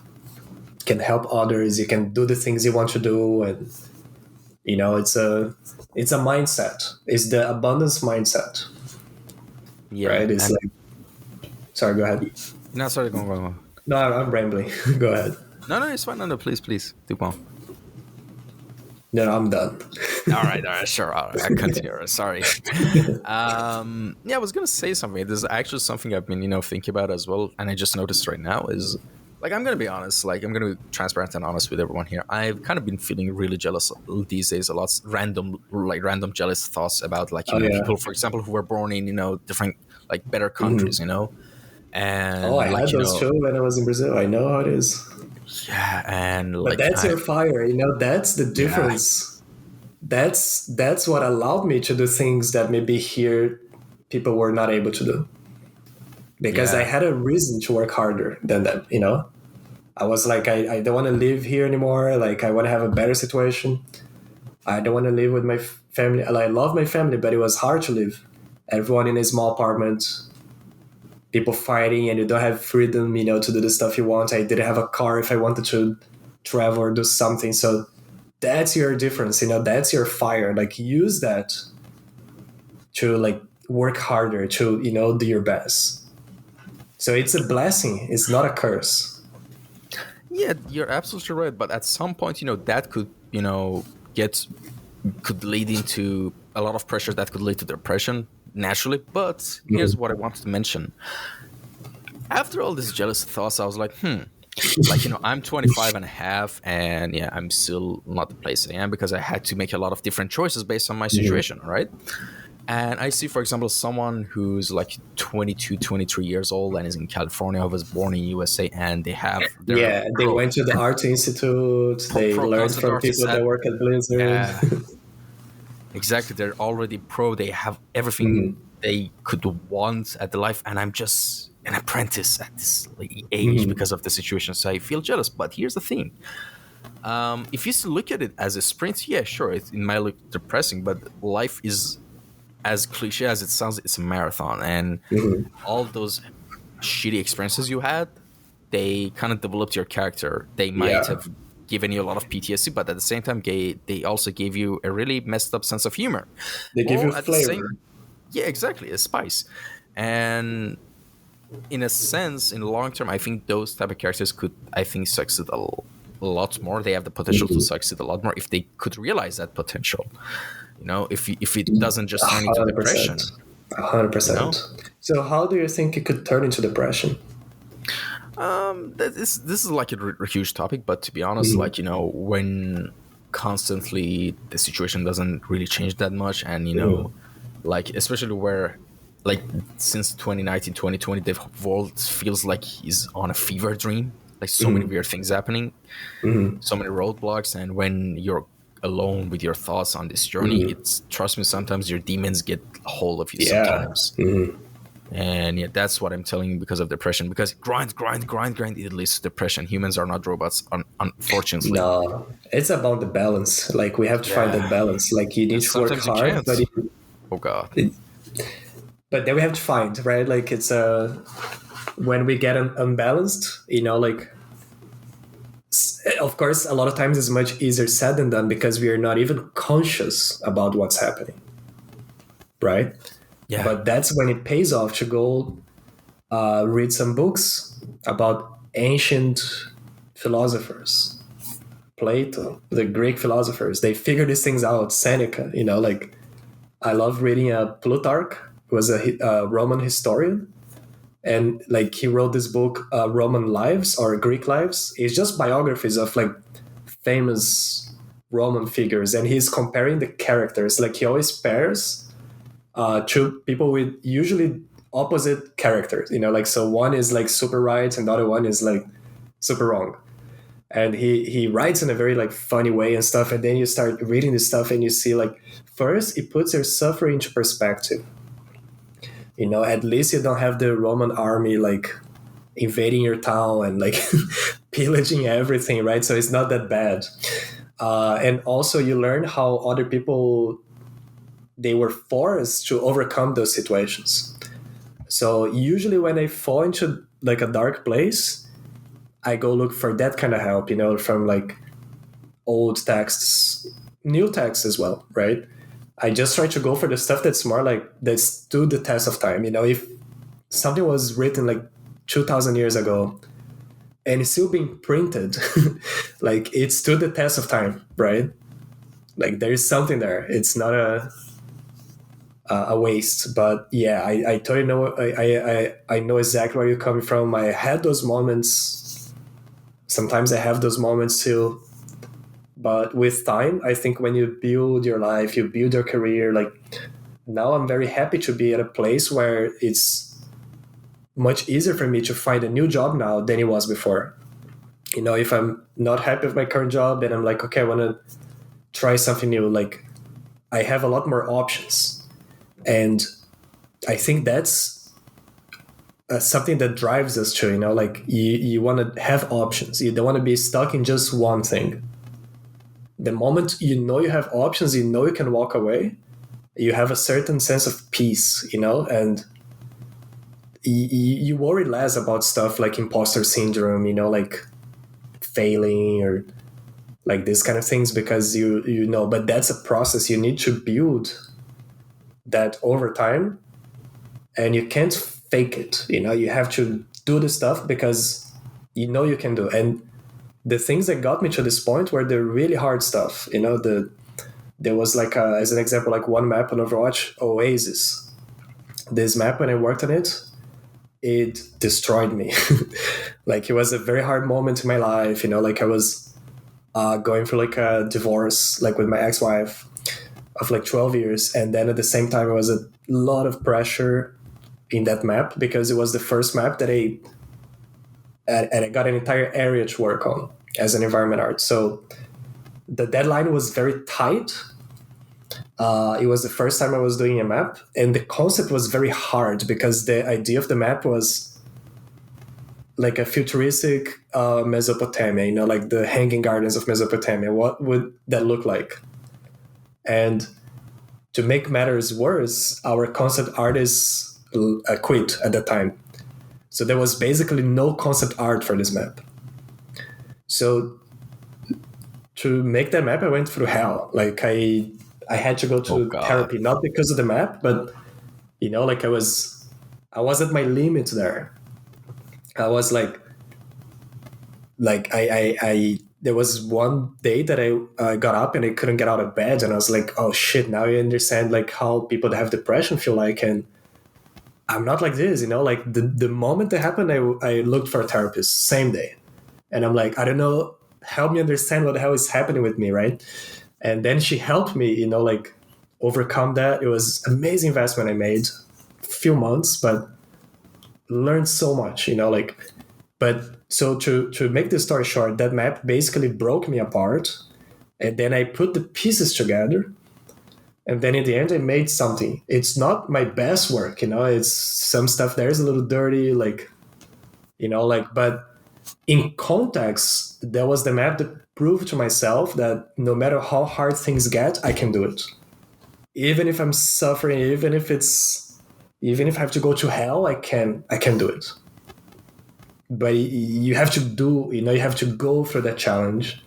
So that's why I was talking about earlier about like looking for challenges. Like you have to overcome the challenges. You have to embrace the challenge, and it is hard. It's suffering. Like it's not a comfortable place to be. But those moments allow you to go to a much better place. And if you run away from them, you might get stuck. You're never gonna go to the next level. Yeah, exactly. And whenever you try to run away from something in your life, it always comes back at you at Oh another yeah, point of life. bigger. Exactly. Better to deal with it Yeah. now and grow from it. Yeah. And actually, also another thing I need to mention about the course is that the course has about 91 ratings, custom, like on Gumroad, and not a single one of them is like 4-star, 3-star, 2-star, 1-star. Oh, They're all five nice. stars. Thanks, Wait, you didn't everyone. know that? Well, Wait. last time I saw, I think it was like 70 ratings. I didn't know it was Oh yeah. Right now it's 91, and soon it's going to be 92 because I'm really lazy and I kind of take my time with things. awesome. So yeah, Thanks. yeah, no worries. So yeah, this is like for anyone who's literally want to work like I don't know on games like Apex, Valorant, or Overwatch. Just become an environment Any artist. kind of environments, yeah. Yeah, Even if it's exactly, not the style there, it's you can adapt. exactly. So yeah, those skills are easily transferable, and yeah, that is a great start for me. Like for example, listen, the modeling is with Maya. I've never used Maya, but the principles are the same. Oh, it's the So same. Yeah. regardless of anything, you need to learn and understand the concepts, and this course has really packed everything in this niche in that. Yeah. So for anyone who's interested, again, I couldn't recommend this enough. I personally bought it myself, so you can't say. Awesome. Listen, from a guest, like I always try to, of course, kind of advertise. People, the guests are on the podcast, advertise their stuff, but like this is like the second instance I actually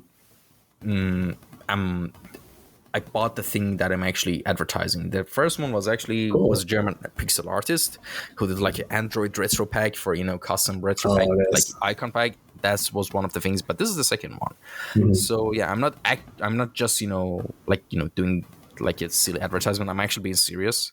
This is legit. You can check it out. The links are down in the Yeah. description below. And actually about the maps, let's talk about a little bit of environment art. Of course, in the art style of Overwatch is pretty much a stylized, and for me personally, Paraiso map, and wait, there was two other maps that I really like. Oh, Eichenwald. I don't know how you pronounce I can it. vouch. The German map, and Yeah. Ilios. These three maps, I really love these maps, to be honest. Like especially Paraiso, which I think in the captions I read that you were kind of like mostly in charge in a lot of parts of it. Because No, of this course it was one Brazil. was after I left. Yeah, okay. I'm not. I wasn't there in the team anymore, so I don't know exactly who worked on this map. The But Brazil yeah, map. it's. Huh? The Oh Brazil map. wait, Paraíso is Rio. Yeah. Oh Oh, yeah. okay. Yeah, sorry. I thought it was the Portugal map. That one has a similar name. Yeah, so this Paraíso map, it's Rio. So it was always the moment I started Blizzard, I was like, okay, one day I want to make a map environment here that takes place in Brazil. So I was like bugging them from the beginning, like, oh, we're gonna make Brazil, we're gonna make Brazil. And then it took 8 years, I guess, to get there. So when the chance came to make this map, I just asked them, like, look, just let me do as much as I can, So it was a very fun map to make, like to go into the things that I love about Brazil and learn more about Brazil and convert to the Overwatch style was like crazy good time. I'm very grateful I had the chance to work on that map. Like I feel blessed. Yeah, actually that's one of my favorite maps when it comes to, just the aesthetic of it. Like it's such a fun, fresh, like, these are the words that pop into your head when you look at the map. Like, it's like a fun place to play. Colorful. Yeah, exactly. And, yeah, I love the gameplay too. Was a level designer, Dave Adams, did an amazing job. And this map also, I think it was the map on Overwatch that I was the closest with the level designer from the beginning. So it was a pleasure to work with Dave, and Dave designed a lot of the classic maps too, like Ilios. He made, I think, 2 points, like Gibraltar, Hollywood. So he was a level designer on those maps.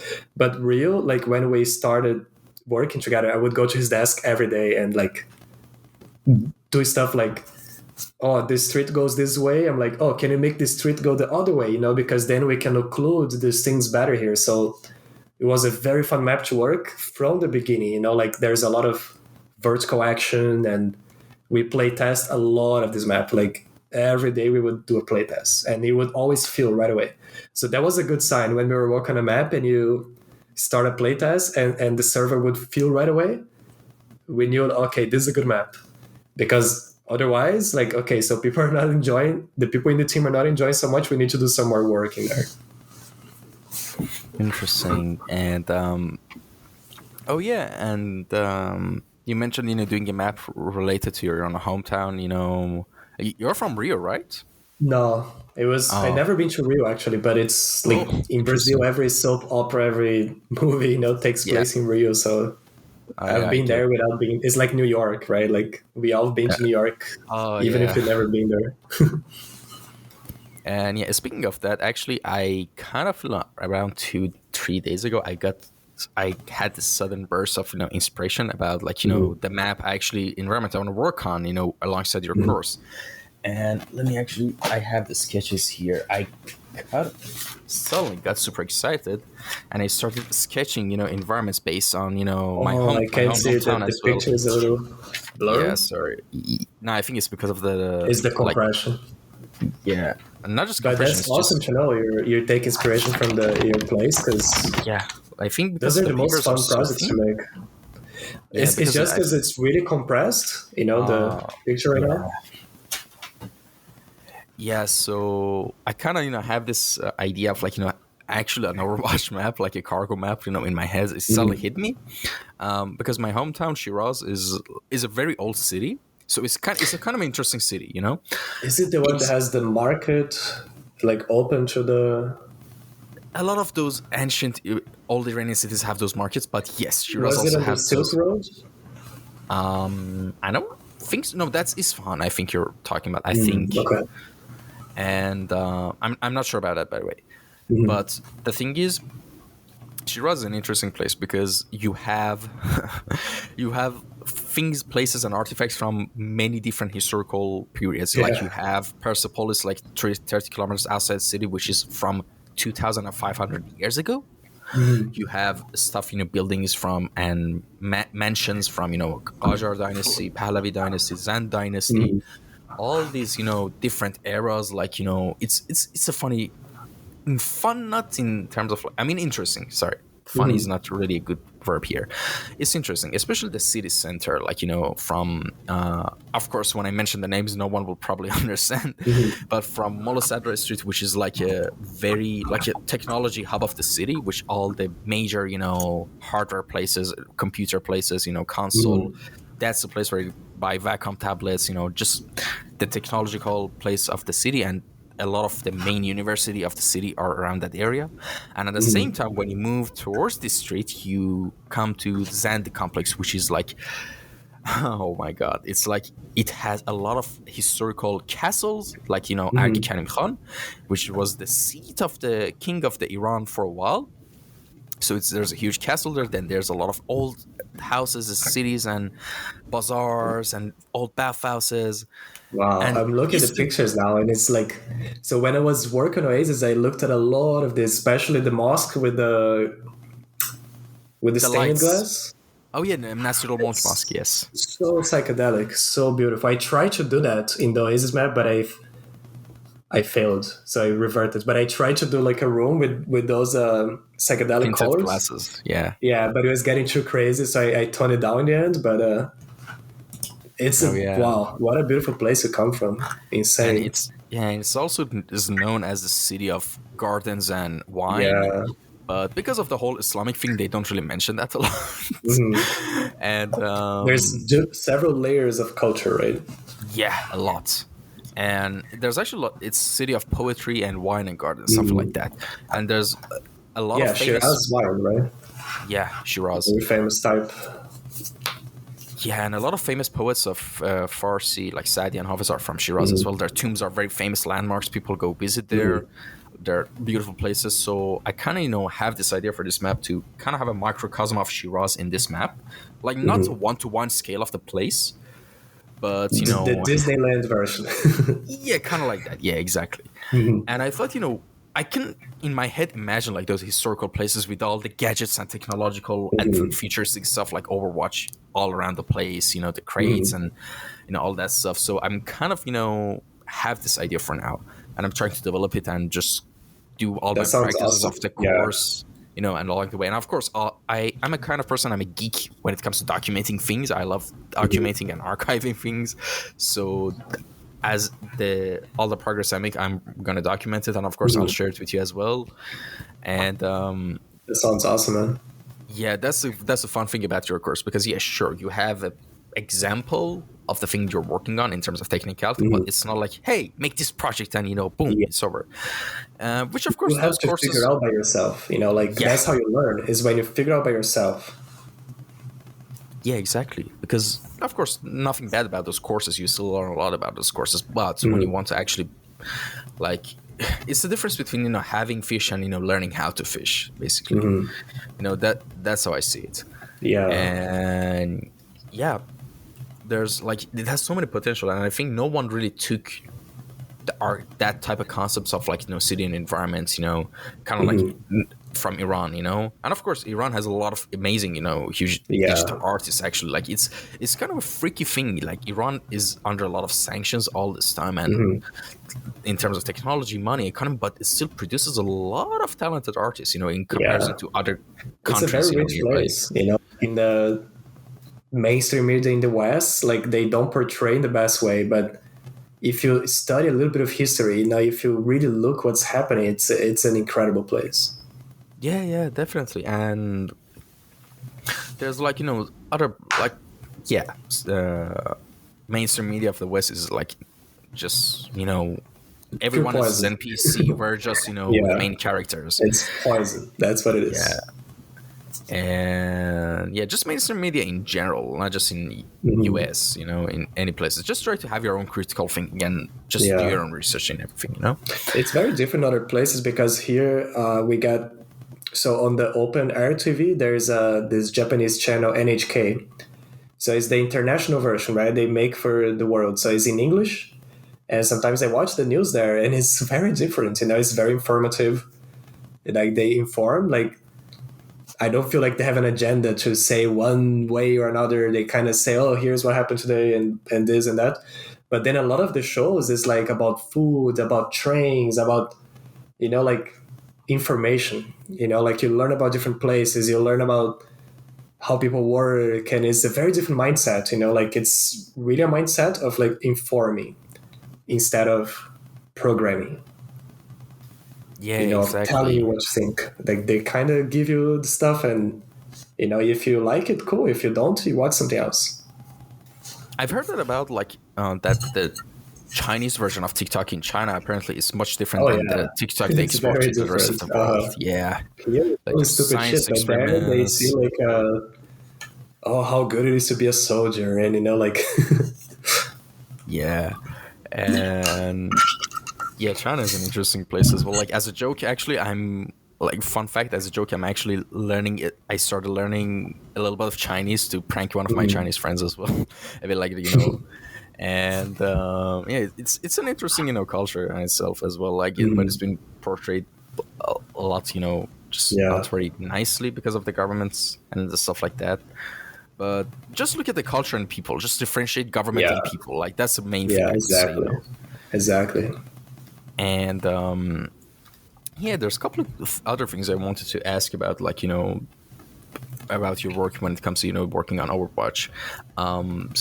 When it comes to like Overwatch, it's a pretty stylized, in terms of art style, it's pretty stylized both in characters and environments to a sense, Cool. in some senses. But when it comes to stylized stuff, a lot of the textures and models are like, Mm. how do you um implement modularity in a stylized environment. That's what I'm trying to ask. Because when it comes to stylized stuff, it's a bit it's a different story, if I'm not wrong, right? So I would say that you use modular where it makes sense to use modular, and you use unique when it makes sense to use unique.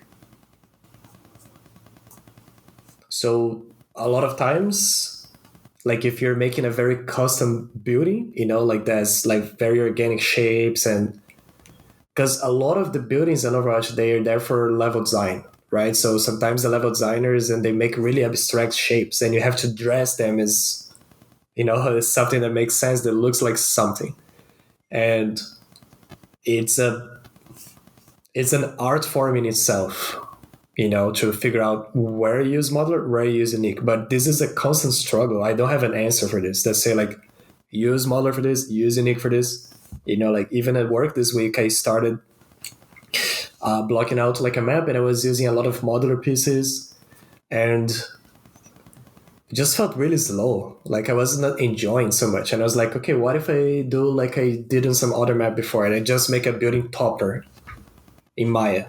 The whole building, very simple, just a block out, and then I place that around the map. And I was like, shit, that's fun, that's cool, that works. So I think it's a discovery. Some architecture styles, they play really well with the modularity. Others, like, not so much. So I think it can be a trap to try to be too smart about how to make something. Sometimes you just have to do it, and sometimes halfway you're like, oh, there's an easier way to do this. You can change directions, but other times it's better to just do it than getting stuck like, oh, is this better? Is this better? Like, I don't think there is a single answer for anything. But the modularity, I think it's a little tricky, like if you're too modular, too strict, you're gonna have stuff that looks too repetitive and doesn't feel very organic. So I think the trick is to hide that modularity, like use some more interesting shapes. Maybe the corners are more detailed, like try to hide that it's a box, if that makes sense. Yeah, totally. And the interesting with that modular, environment, creation is that a bit the best way I can describe and explain it to people who are listening who might not know is like for anyone who played like games like Valheim or basically game. Have you played Valheim, by the way? Yes. Or checked it out? Yeah, amazing game. Amazing game. And the thing is, very the best way, immersive. the best way I can describe modular level. Do you know how the building in Valheim is? As an environment artist, you should be able to make like just a set of elements, and from those set of elements, there's thousands of possible iterations that can make different stuff. Like, just look at the crazy things people build with just the basics things you have in Valheim, building things, That's, I think, a really nice way to... Yeah, it makes sense in that game, right? But maybe in other game, it's not going to make much sense to make modular. Yeah. And especially, I think I draw the line when the modular kit starts to have a lot of pieces. Like if you have to make a lot of pieces, like first, it's going to be a lot of work to maintain that kit. Like let's say if there's a bug, like there's a texture seam and then it's in every piece, and then you have to maintain all those pieces. You have to maintain collision. It's like, I'm just saying that if you open a modular kit and it's like 20, 30, like 40 pieces, I'm not sure that's the best approach. But if it's like, let's say like you made like 5 pieces, and with those 5 pieces you can make an entire room, like a hallway, I think that's a success.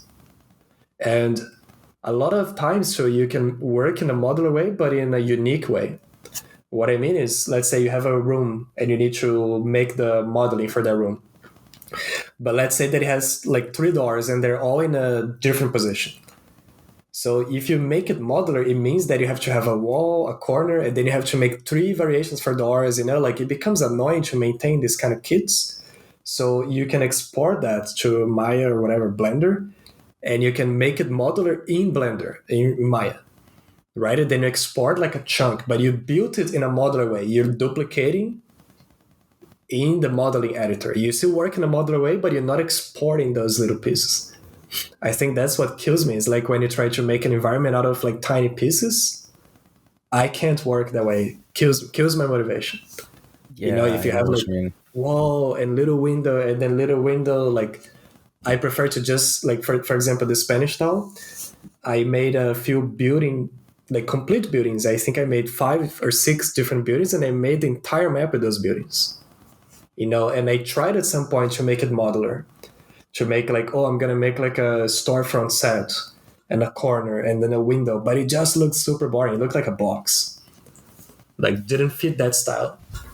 But if Yeah, you're making New York City or like the Matrix demo in Unreal, and then it makes 100% sense to use segments because that's how that architecture is. yeah, definitely. And what was I gonna say? I forgot. I think. Oh, yeah, I remembered. I once was doing like this exercise for making a tavern pub scene, like I think 3 4 months ago in Unity. It was for artists of like some job, Mm-hmm. and they just gave two asset libraries. One was a weapon asset library, which was a bunch of swords and Mm-hmm. maces and axes and a shield, and the other one was a bunch of like blocks at a room and a bunch of Mm-hmm. assets. And they said make a tavern with only this stuff and no modeling. Oh, And like one of the things I did was I for the roof uh, I reversed the shield, so the uh, pointy pieces are and I scaled it, and it oh, actually that's funny. in the viewport it actually turned out really nice. So yeah, and long story short, they never answered me back, but it's still I was kind of proud of that I did that because it turned out pretty Well, nice. sometimes you gotta do what you gotta do, right? Yeah, and about now here's the thing about optimization, which is like a really daunting topic for Mm-hmm. especially for a lot of beginner artists, for myself as well. And like for example for Valorant today I was playing Valorant and the map Icebox. Once I'm starting to know how this thing's made, I start to notice different things in design and art. Mm-hmm. So for example, I see, oh, these lights are baked. They're not actual Mm-hmm. lights. The light source is Yeah, something different. Everything in Valorant is, by the way, mostly is baked. But of course, it yeah, makes sense. It's a competitive shooter. yeah. It It needs to has to be run on as every computer. yeah, it has to be optimized as hell because of Mm-hmm. like server issues and stuff. But it was interesting to me the concept of optimization. Now, here's the thing. When it comes to Overwatch, what Mm-hmm. was some of your biggest challenges when it came to optimizations, like in the team and just for the whole project? I would say it was sometimes the texture memory because think about it. Like there is like this game runs even on Switch, right? And it has 12 characters at the same time. So what if those 12 characters are it's 12, no, now it's 10, right? Because it's 5v5. So back in the day it was 12 because it was 6v6. So imagine each hero is a different character with a different skin, with a different model, with a different texture. So that already takes a lot of the available memory you have. And then there was like VFX, right? Like, so the actual memory for the environments was very small. So we had to be smart with reusing textures, like downscaling. Sometimes some textures were like a square, but then you could cut in half and then tile twice. Like if the tiling is not visible, you could do that. Like do stuff like setting the normal maps to like a lower compression, so you would work with some textures, like to get lower quality. But I think optimization is something you do in the end because the more you do, the more you learn, and you're gonna make mistakes, But then when you make mistake, you learn the mistake. So if you want to learn about optimization, every time you finish an environment, you're close to finishing. Take a look at the optimization, and I have a chapter about this on the tutorial. Like very basic, like how to the most basic thing you can do on optimization, right? Like how you can see the texture memory, and then you can. It's like I do this on the Spanish Town. Like when I started optimizing the texture memory, that I think the map was loading about 500 megs of textures, and after I finished optimizing, it was loading like 120 megs or something like this, and the code is the same visually. Like, so there were some wrong compression settings, like some textures were much bigger than they had to be. But those things you do in the end. Of course, after you work on that same pipeline for a while, you know the things that cause problems, right? So you avoid them in the beginning, but you have to get there first. Yeah, and I mean, of course, the thing with optimization is I think Overwatch has its own engine, if I'm not mistaken, Yeah. right? So yeah, I mean that's a whole another different topic, but Yeah, it because works there's a lot very of different than Unreal, very different than Unity. yeah, All those because things are relative to the engine, right? Like some yeah, things are common, like the loaded texture memory. But Unity, Unreal, they handle visual occlusion in a different way.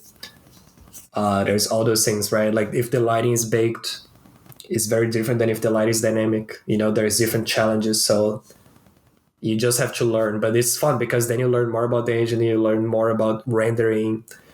Like that's what I like about optimization, because then you really learn how the computer works. yeah. I read somewhere that, if I'm not mistaken, that the geometry is being calculated by the GPU, but the graphics and textures are by CPU, or it's reverse. I think, well, this is a little outside my expertise, but I think CPU a lot of times is used for the very basic calculations, like occlusion, like base pass, and the actual rasterization, the rendering is done on the GPU. The GPU can do those things much better, but I think the CPU is better for like imagine like way back in the day, like those kind of games that they had to like render, like they have to figure out the occlusion, the triangle count, like all those calculations. I think they're still, not all of them, but a lot of them are done on the CPU. But now the performance usually is on the GPU that you have to optimize. It's like how many materials you have in the scene, if you have transparency on top of transparency, like those kind of things that are usually the problem. Usually the problem is not like triangle count, like those things. Usually. Yeah, and also there's something, I think it was, I don't know if I watched it on your YouTube channel or it was just some bits and pieces I randomly watched from the course, but something blew my mind that I didn't know about was, for the sake of optimization, of course, we always try to add details and textures than to just model and add the polygons.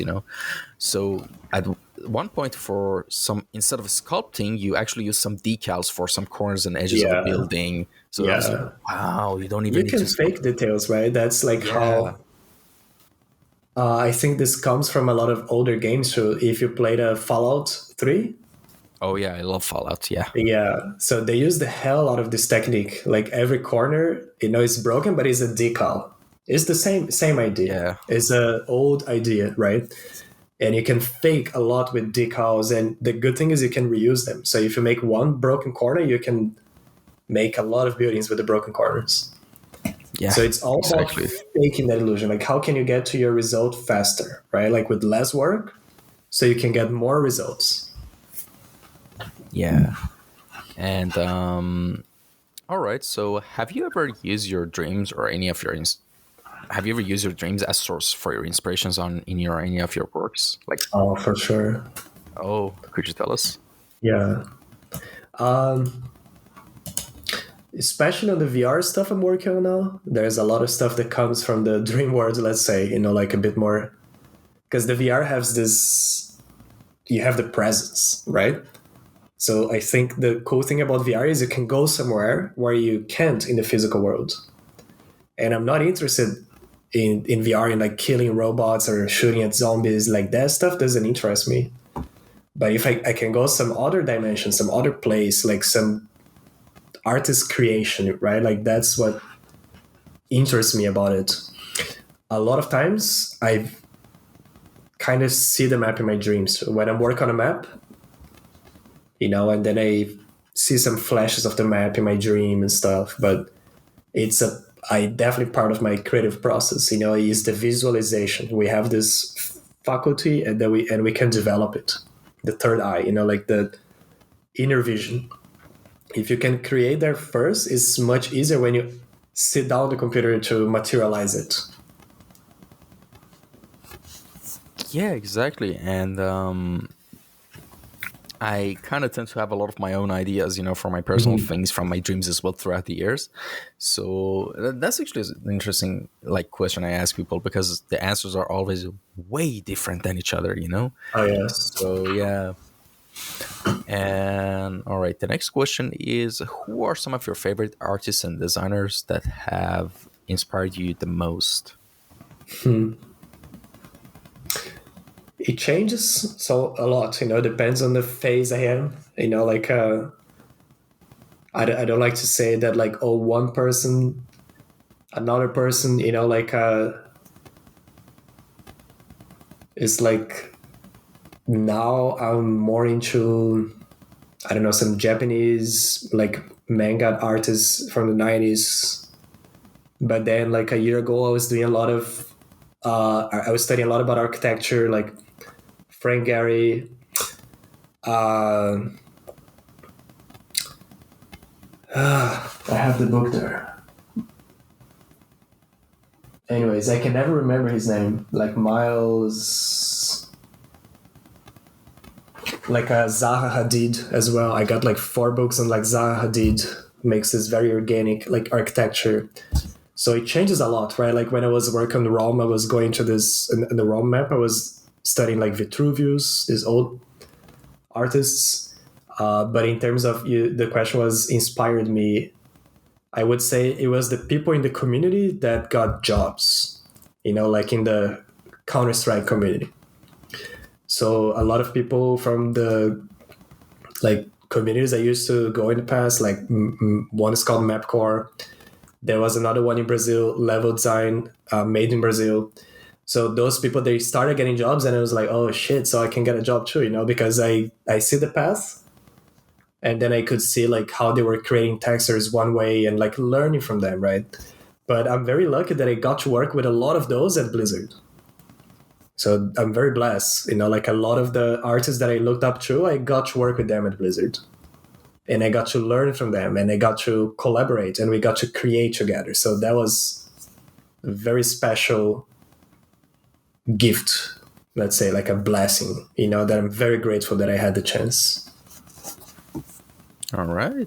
And speaking of Blizzard, do you have any advice or tips for a good portfolio and resume, for example, for a place like Blizzard? Mm-hmm. What do you recommend? And also, on a side note, could you also briefly explain, how you got opportunity to go work in Blizzard? Yeah, sure. Okay, that's a funny one because so before Blizzard, I was working in Sao Paulo. Ubisoft had a studio there. And after 2 years, they were like, oh, making games is too hard. We don't want to do it anymore. Like, we just want to do publishing. So they closed the development studio. And I was like, I'm done with Brazil. I want to move out. So I created this scene. It's on my portfolio called the Zest Foundation. It's like a sci-fi scene that looks like Mass Effect, Mirror's Edge. And in that scene, I was figuring out how to do modular stuff. I was playing a lot of Mass Effect at the time, and I was like extracting the files, like ripping the files, to see like how they build stuff, like how they build that modularity. And I went deep into that environment because it was around the time that the studio was shutting down. So they already told us that like, oh, the studio is gonna shut down in 2 or 3 months. So I would bring the files to Ubisoft and work on that during the day, and because also there wasn't much work left there anymore, right? So and then I would come home and then work on it all night. And I applied to jobs everywhere. I was like, I'm gonna apply to all the places that I admire, like EA Dice, like BioWare, even Capcom in Japan. Like I was like, I just sent to every place. And Blizzard, I was like, I'm not sure if I have the skill level there yet, so I'm gonna apply to the other places. And a few years from now, I can apply for Blizzard. So I didn't even apply. So the thing that was keeping me in Sao Paulo was my great grandmother. Like she was at the end of her life, and it was just someone that I loved, and I was living in the same building that she was, and I would go and visit her like every day after work, just spend some like half an hour with her. I'm very grateful I had that chance in Sao Paulo, to get her last years.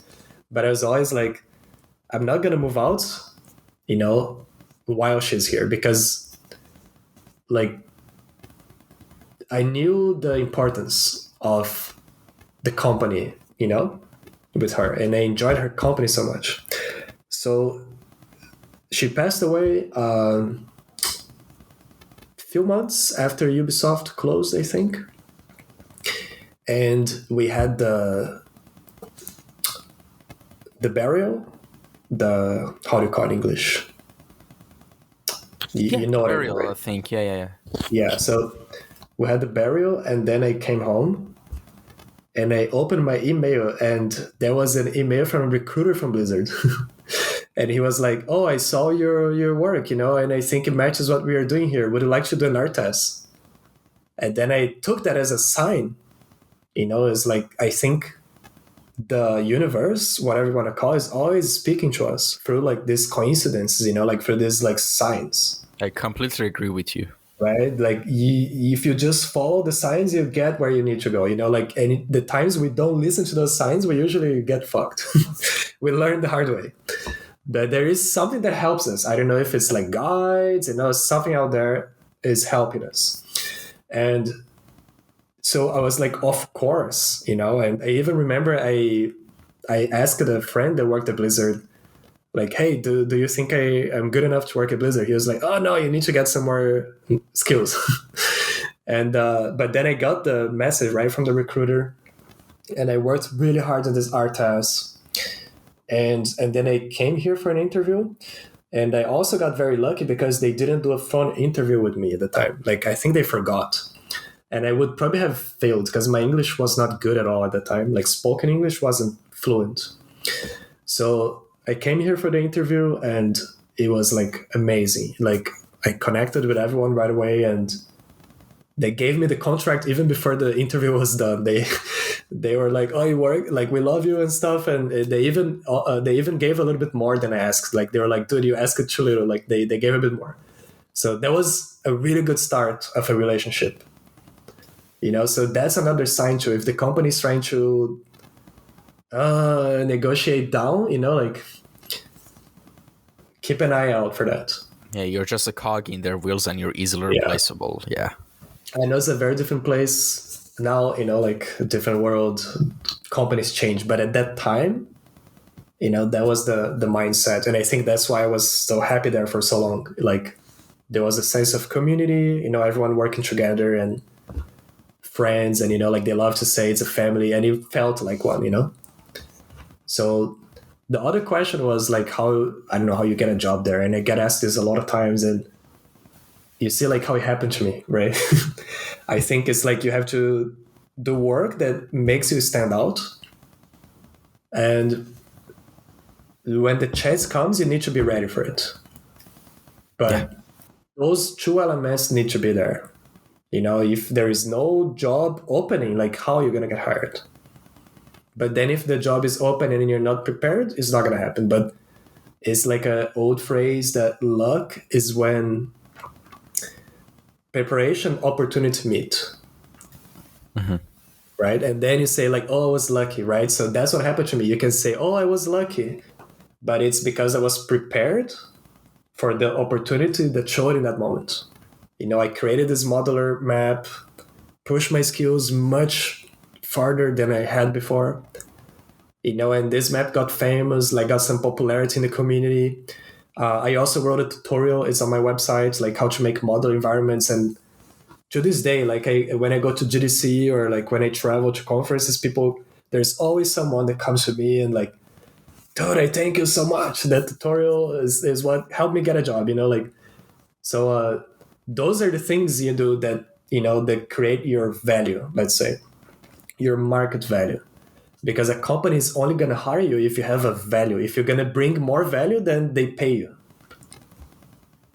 Right? So if they pay you like 100,000, you have to generate like 300, 400,000.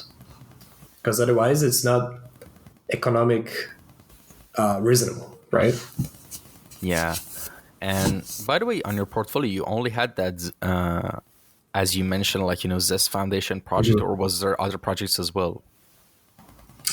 Oh no, I had a Counter-Strike maps, Half-Life maps, Half-Life 2 mods, Oh, all right. textures. There was a lot of stuff, but that environment, if you see how Overwatch is, right, there is something there, right? Yeah, It's not far off. It could be an yeah, Overwatch map. yeah. I can see So that. that's another part, right? If you want to get hired at like Diablo and you have like a Star Citizen stuff, like only if you're very senior, and but you also have to you prepare your portfolio to the kind of work you want to do. Oh yeah, exactly. Stylistically, definitely. Yeah. But So if you honestly, want, does this foundation looks? I can literally see that in an Apex map right now. true, yeah, Apex they have a Legends. always. Yeah. And but the thing is, I've kind of noticed, because I'm also researching a lot of like, different portfolios of environment charges. Mhm, But the main thing I've noticed is that two things should be answered. Two checkboxes should be like, ticked off. mhm, One is the artistic part of portfolio. Two, for in terms of mhm. environments, 3D artists, is the technical and optimization parts. Yes. Most requirements, they want you to, of course, have like, works in the same style of the company and projects they're Mhm. working, but at the same time they always say you need to understand the PBR pipeline, you need to be Yeah, able it's to not a sculpt. requirement. I think what we were saying that like, oh, you have to do something the style of the company. It applies to these companies that have a very strong style, like Blizzard, Valve, Riot, Nintendo. Yeah, But there is a whole other industry that's not those companies, right? And then, like when I got the job at Ubisoft, it was they were gonna make Nintendo DS games for girls because they had this line at the time, Imagine. It was like games for like girls, and they were doing really well. And it was like kind of jobs that like girls dream about, like wedding designer. And the one we made was Imagine Detective. So it was a very fun project to work. And I knew, so they posted an interview saying like, oh, we're going to open a studio in Brazil and we are going to make this kind of games. And then I looked at my portfolio and I only had Counter-Strike stuff, like very different than that, and so I yeah, created like a little scene, like a little low poly scene, like a little bedroom, like a girl's bedroom. And I made it like very low poly, but like pixel art, like textures, like a little computer, like a bed and stuff to show them that I can do that style too. So it doesn't even need to be like a massive project. It can be just a little corner. a little piece of the world. Yeah, that really counts, especially if the studio has an established IP, like if you want to get a job at like Need for Speed developer, like if you have a little like urban scene, right? Like that's gonna go a long way. Even if you make just like 2 or 3 buildings, like with a corner.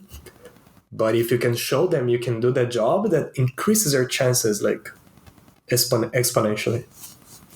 Oh yeah, definitely. But like for example, what I've known, aside from the thing I said, like you, in most pieces that get jobs right now in portfolio pieces, I mean, of course, depends also on the company and the project, but you need to show that you can, understand the PBR Yeah, pipeline pretty well. You need to show you can yeah, sculpt. that's the basics. Yeah, you need to In show you Brazil, can we call the sculpt. rice with beans because everyone in Brazil they eat rice and beans and then what? Like oh, steak and chicken and stuff. You need to do the The like base, yeah, yeah. If you don't know that, don't even bother. Like yeah. why would they spend time and money teaching you like how you think you're so special? That they're gonna take like time away from creating things to like teach you the basics. Like, come on. Yeah, but the thing is, it's not just the basics. Of course, I'm not necessarily talking about the bare basics, but Mhm. they also, they also ask you to, learn how to, like, basically in pieces you see, you present the skills mostly in the pieces I see that get jobs. Mhm. A lot of people think, the portfolio pieces should necessarily be like, original art, which Yeah. is of course I not see what I necessarily mean. It's a about the bad thing. workflow, you would say, right? yeah, you need to showing, show you in your know, yeah. piece. Yeah, And texturing. that's what Yeah, this Zest foundation piece did, right? Because it showed it could work in a modular way. It showed it could use trim sets. You're totally right. It showed that it could build a map in Unreal and bake the lighting and do all those things, right? You're communicating, those techniques. yeah, you need to show all those techniques, and of Yeah. course, if the person who's looking at your work will understand. All right, this person can understand baking very well, because Mhm. of course you need to also, which is of course recommended, to also post videos of your render of their environments in the Mhm. engine as well, because it shows how Yeah. you optimize it with the VFX and all that stuff. Mhm. And like sculpting, hand painting, texturing, trim sheets, like working with Substance Designer Mhm. is most places is a plus these days. Mhm. But of course, if you even know the basics of that, is going to be a huge plus, because it's a headache of its software, Yeah. and getting it's like really hard to master at first. But when you get the Yeah. hang of it, the libraries, it could really differentiate you basically. That's great you And said, because I just formulated in my mind something that I noticed. Uh, Usually when people ask me like, "Oh, how do I get a job at Blizzard?" I saw two different personalities in average. Like one is the person that doesn't know anything and they think that they're amazing. Like we were saying, right? Like, oh yeah, get me a job, just give me a chance, I'll be amazing. But they still don't know modeling, they don't know, like anything.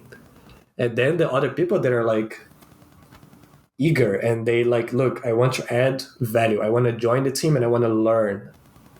I want to help the team. Those are the people that get hired because it's a team project. It's a teamwork. Your personality counts. If you're like the lone wolf that works by yourself, cool. That could work in some teams. You have to be really good. But like, who wants to have someone that like don't know how to do anything and they think that they're so special that other people will teach them. So that shows like a mindset that this person yeah, needs to look into. yeah, exactly. And also, what are you working on right now? Now that you can tell us about. I mean, of course, I already mentioned in the introduction, you're a world Mhm. artist, I think, director in a Oh, project, in a 100 new project tips. of 100 Thieves. Yeah. Of course, I assume a lot of things are under NDA, but Yeah, there's some uh, stuff that's public already. So this was oh, nice. a very interesting opportunity that came my way, and I had to take it. So I actually heard from this job about from someone who got the tutorial.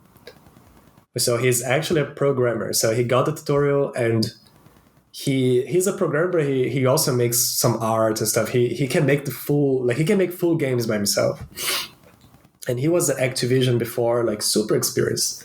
So he was working with 100 Thieves, and they were like starting to like build a team. And he was like, "Oh, you have to talk to this guy because he knows about workflows. Like he's gonna set you guys up to success." And that's how I heard about this opportunity, because 100 Thieves, they're not a game company. They are like a lifestyle company. They Esports have, organization, basically, I think. yeah, like esports, but they also have like a apparel line. They have like an energy drink. They have a company called High Grounds that makes like really cool mechanical keyboards, and it's a really interesting place. And so I started talking to them, and at first I was very skeptical. I was always very skeptical about like esports and stuff, and but then I was like, wow, these people are awesome. They're really cool, and they have a really good idea here. Like in terms of how to build the team. And the thing is, they have a lot of content creators. If you go to the 100 Tips channel, they have like a lot of content creators. They're creating all kinds of contents. And they also have the pro players. They have like professional teams on Valorant, like Fortnite, like League of Legends. So they were like, okay, let's build a team to make a shooter, and we have the content creators and we have the pro players here. So this is our QA. So it's been a really cool experience so far. Like I'm really loving it. The team is very small. Like right now we are only 3 full-time developers, and like we have the playtest at the compound in LA. Like once a month, usually we go there, and and then we invite creators to play, or like pro players, and they're giving all this feedback about like, oh, the shooting here is not so good, or or I would like to see this in a game. And it's a very unique place, and that's what I was looking for. I didn't want to just go to another company and just make art, because I already do that. Like, I know I can do it. But how about this? Like taking everything I learn and be there in the product from like ground up. Like that's an awesome challenge. And I also believe that like when you have a job, you should get a job where you connect to people, you connect to the mission, you connect to the company culture, and it's like how the Thieves, like from the beginning, I just loved everyone I met, and I loved the mindset, and I was like, okay, we are on the same page here, So things flow. All right, awesome. And by the way, we only have 2 questions remaining. Don't worry, I'm sure we already mentioned about hour and a half. I need to pee really bad soon. Yeah, and actually, if you want, we can take a break right now, and we can come back in 5. I can hold. We can Awesome. finish soon. All right. So, by the way, for anyone who's listening to at this point, please leave in the comment section down below. Leave a red apple emoji, because I want to know who you are. If you're listening to this point. Yeah, I may or may not. Yeah, reward. Give some sort of reward, like I'll think of something. But yeah, just the red apple emoji. The red apple emoji for now, and we'll talk later. Yes. And all right. So aside from art, what area beside art are you interested to explore and learn, like, pursue in the future, basically? What other hobbies or ambitions, which are non-art related, you have? I think most of the things I do, they all end up going back to game development. That's my passion, my mission. So yeah, it's like now I got this TV with a Saturn. I'm playing all these games I never played before, and also trying to understand like how they were made, what's the creative process, what are the techniques they used, why those games are so fun, and a lot of the new games are not so fun for me. The VR development is also something I'm very passionate about. The Spanish Town, I'm going to release a VR version. Hopefully very, very soon. It's almost done. Just need to make like a loading screen, like those little details to finalize a product.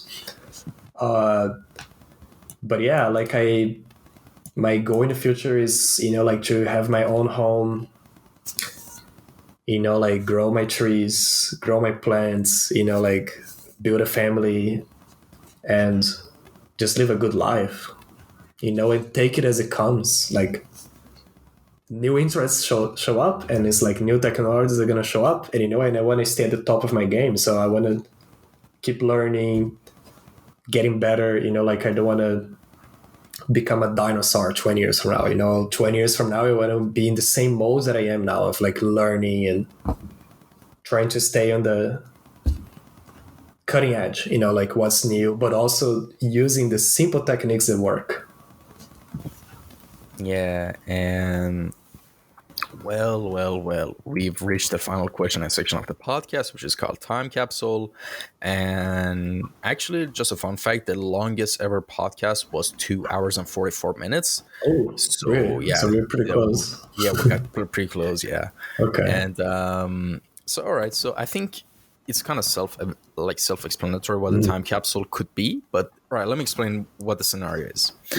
Imagine the answer to this section you're going to give is going to be like recorded in a time capsule, and any people from the future at any point of time can and will listen to it. So it could be 10 years from now, 100 years, or 1,000 years, who knows? Who knows when digital archaeologists will dig my podcast. Oh, wow. Okay. And there was a podcast who basically 7 people per episode will listen to. Yeah, but basically from a human to another human being, what do you have to say to anyone who might be listening to this podcast at this point? I would say it's the most like basic thing that we all know intuitively, but sometimes we don't listen, is like always going to that place of love, and it's like the place where you feel good, the place where other people feel good, like how can we get to a place where, the environment's healing, where our minds are healing, like when we use less and make more, like we make more with less, right? Like we grow our own food, so we are not so dependent on, the system, but also this is a very special time that we're living right now, very unique time where all the knowledge, like most of the knowledge of the world is accessible at your fingertips. And how are you using that time, right? There's a lot of traps that are being set for us now, like the social media trap we talked about before, like all these distractions, right? Like how can we use this tool to go to a next level personally? Because I think that if we work on ourselves, we become better people, the world is going to become better, because the world is what we believe it is. And we believe it's a dark place, it's violent and stuff, that's what we are going to create. But if we believe that, look, it's a transition phase we are, and we are going to evolve, we're going to get better, that's what we are going to have in the future. So yeah, I just want to say it's a very special time to be alive. I'm very happy I'm alive at this time. There's a lot of good things happening, even though there's always bad things happening. But yeah, very unique. We have like an amazing opportunity here to, like build like great things, and I'm gonna work hard for that. That's where I align myself, trying to go away from the negativity, from the things that are not enhancing myself and others, and like trying to make up my own mind about things and change my assumptions if I have to. And I don't know, I'm just rambling here. No, that's great. That's actually such a good point. That basically the main thing that I personally agree with you. Like, of course, I agree with the whole message, but the main thing that that I think is really important is that because of the news and social media and everything, and it's not a new thing, by the way, and it's not because of social media. Like, it's as always long been like as this. in history, yeah. Like, they always try to fearmonger and control people by fear. And like, oh, there's a place, like, those are enemy. That's enemy tribe. That's enemy nation. That's enemy thing, Exactly. So, and yeah, they kind of distract us from what's life is really about. It's just embracing the journey and see, where it leads. But hey, yeah, they make them people do weird stuff too, like yep. attack friends. And in like I notice, you probably noticed this too after the last 2 or 3 years, after everything that happened, that some people changed it in a very weird way. And like they see you as an enemy if you don't believe in what they believe, like it's like they're not themselves anymore. Like It's not a new thing. It's just the thing you're it was describing is accelerated, right? yeah, But ideologues. It was surprising to me, just to me, to see how people change it in a very weird way, like to the point where I don't recognize the person anymore. And I'm like, I don't know, you used to be so nice, and what happened? Like, why you're so bitter now? Like, why you're so hateful? Like, why you're so unacceptable? And that, I think that's a phase, but I hope that we can all like learn together, like how can we better together? Like, what are the things I did wrong? What are the things you did wrong? And how we can do better together? And that will not come from the top. It will come from us.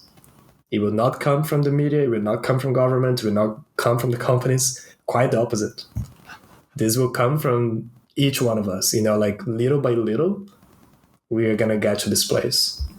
And look, we're all humans. We make mistakes, right, all the time. And we believe in wrong things. And, it's totally okay to change the mindset, to change, like we should be evolving, right? Improving.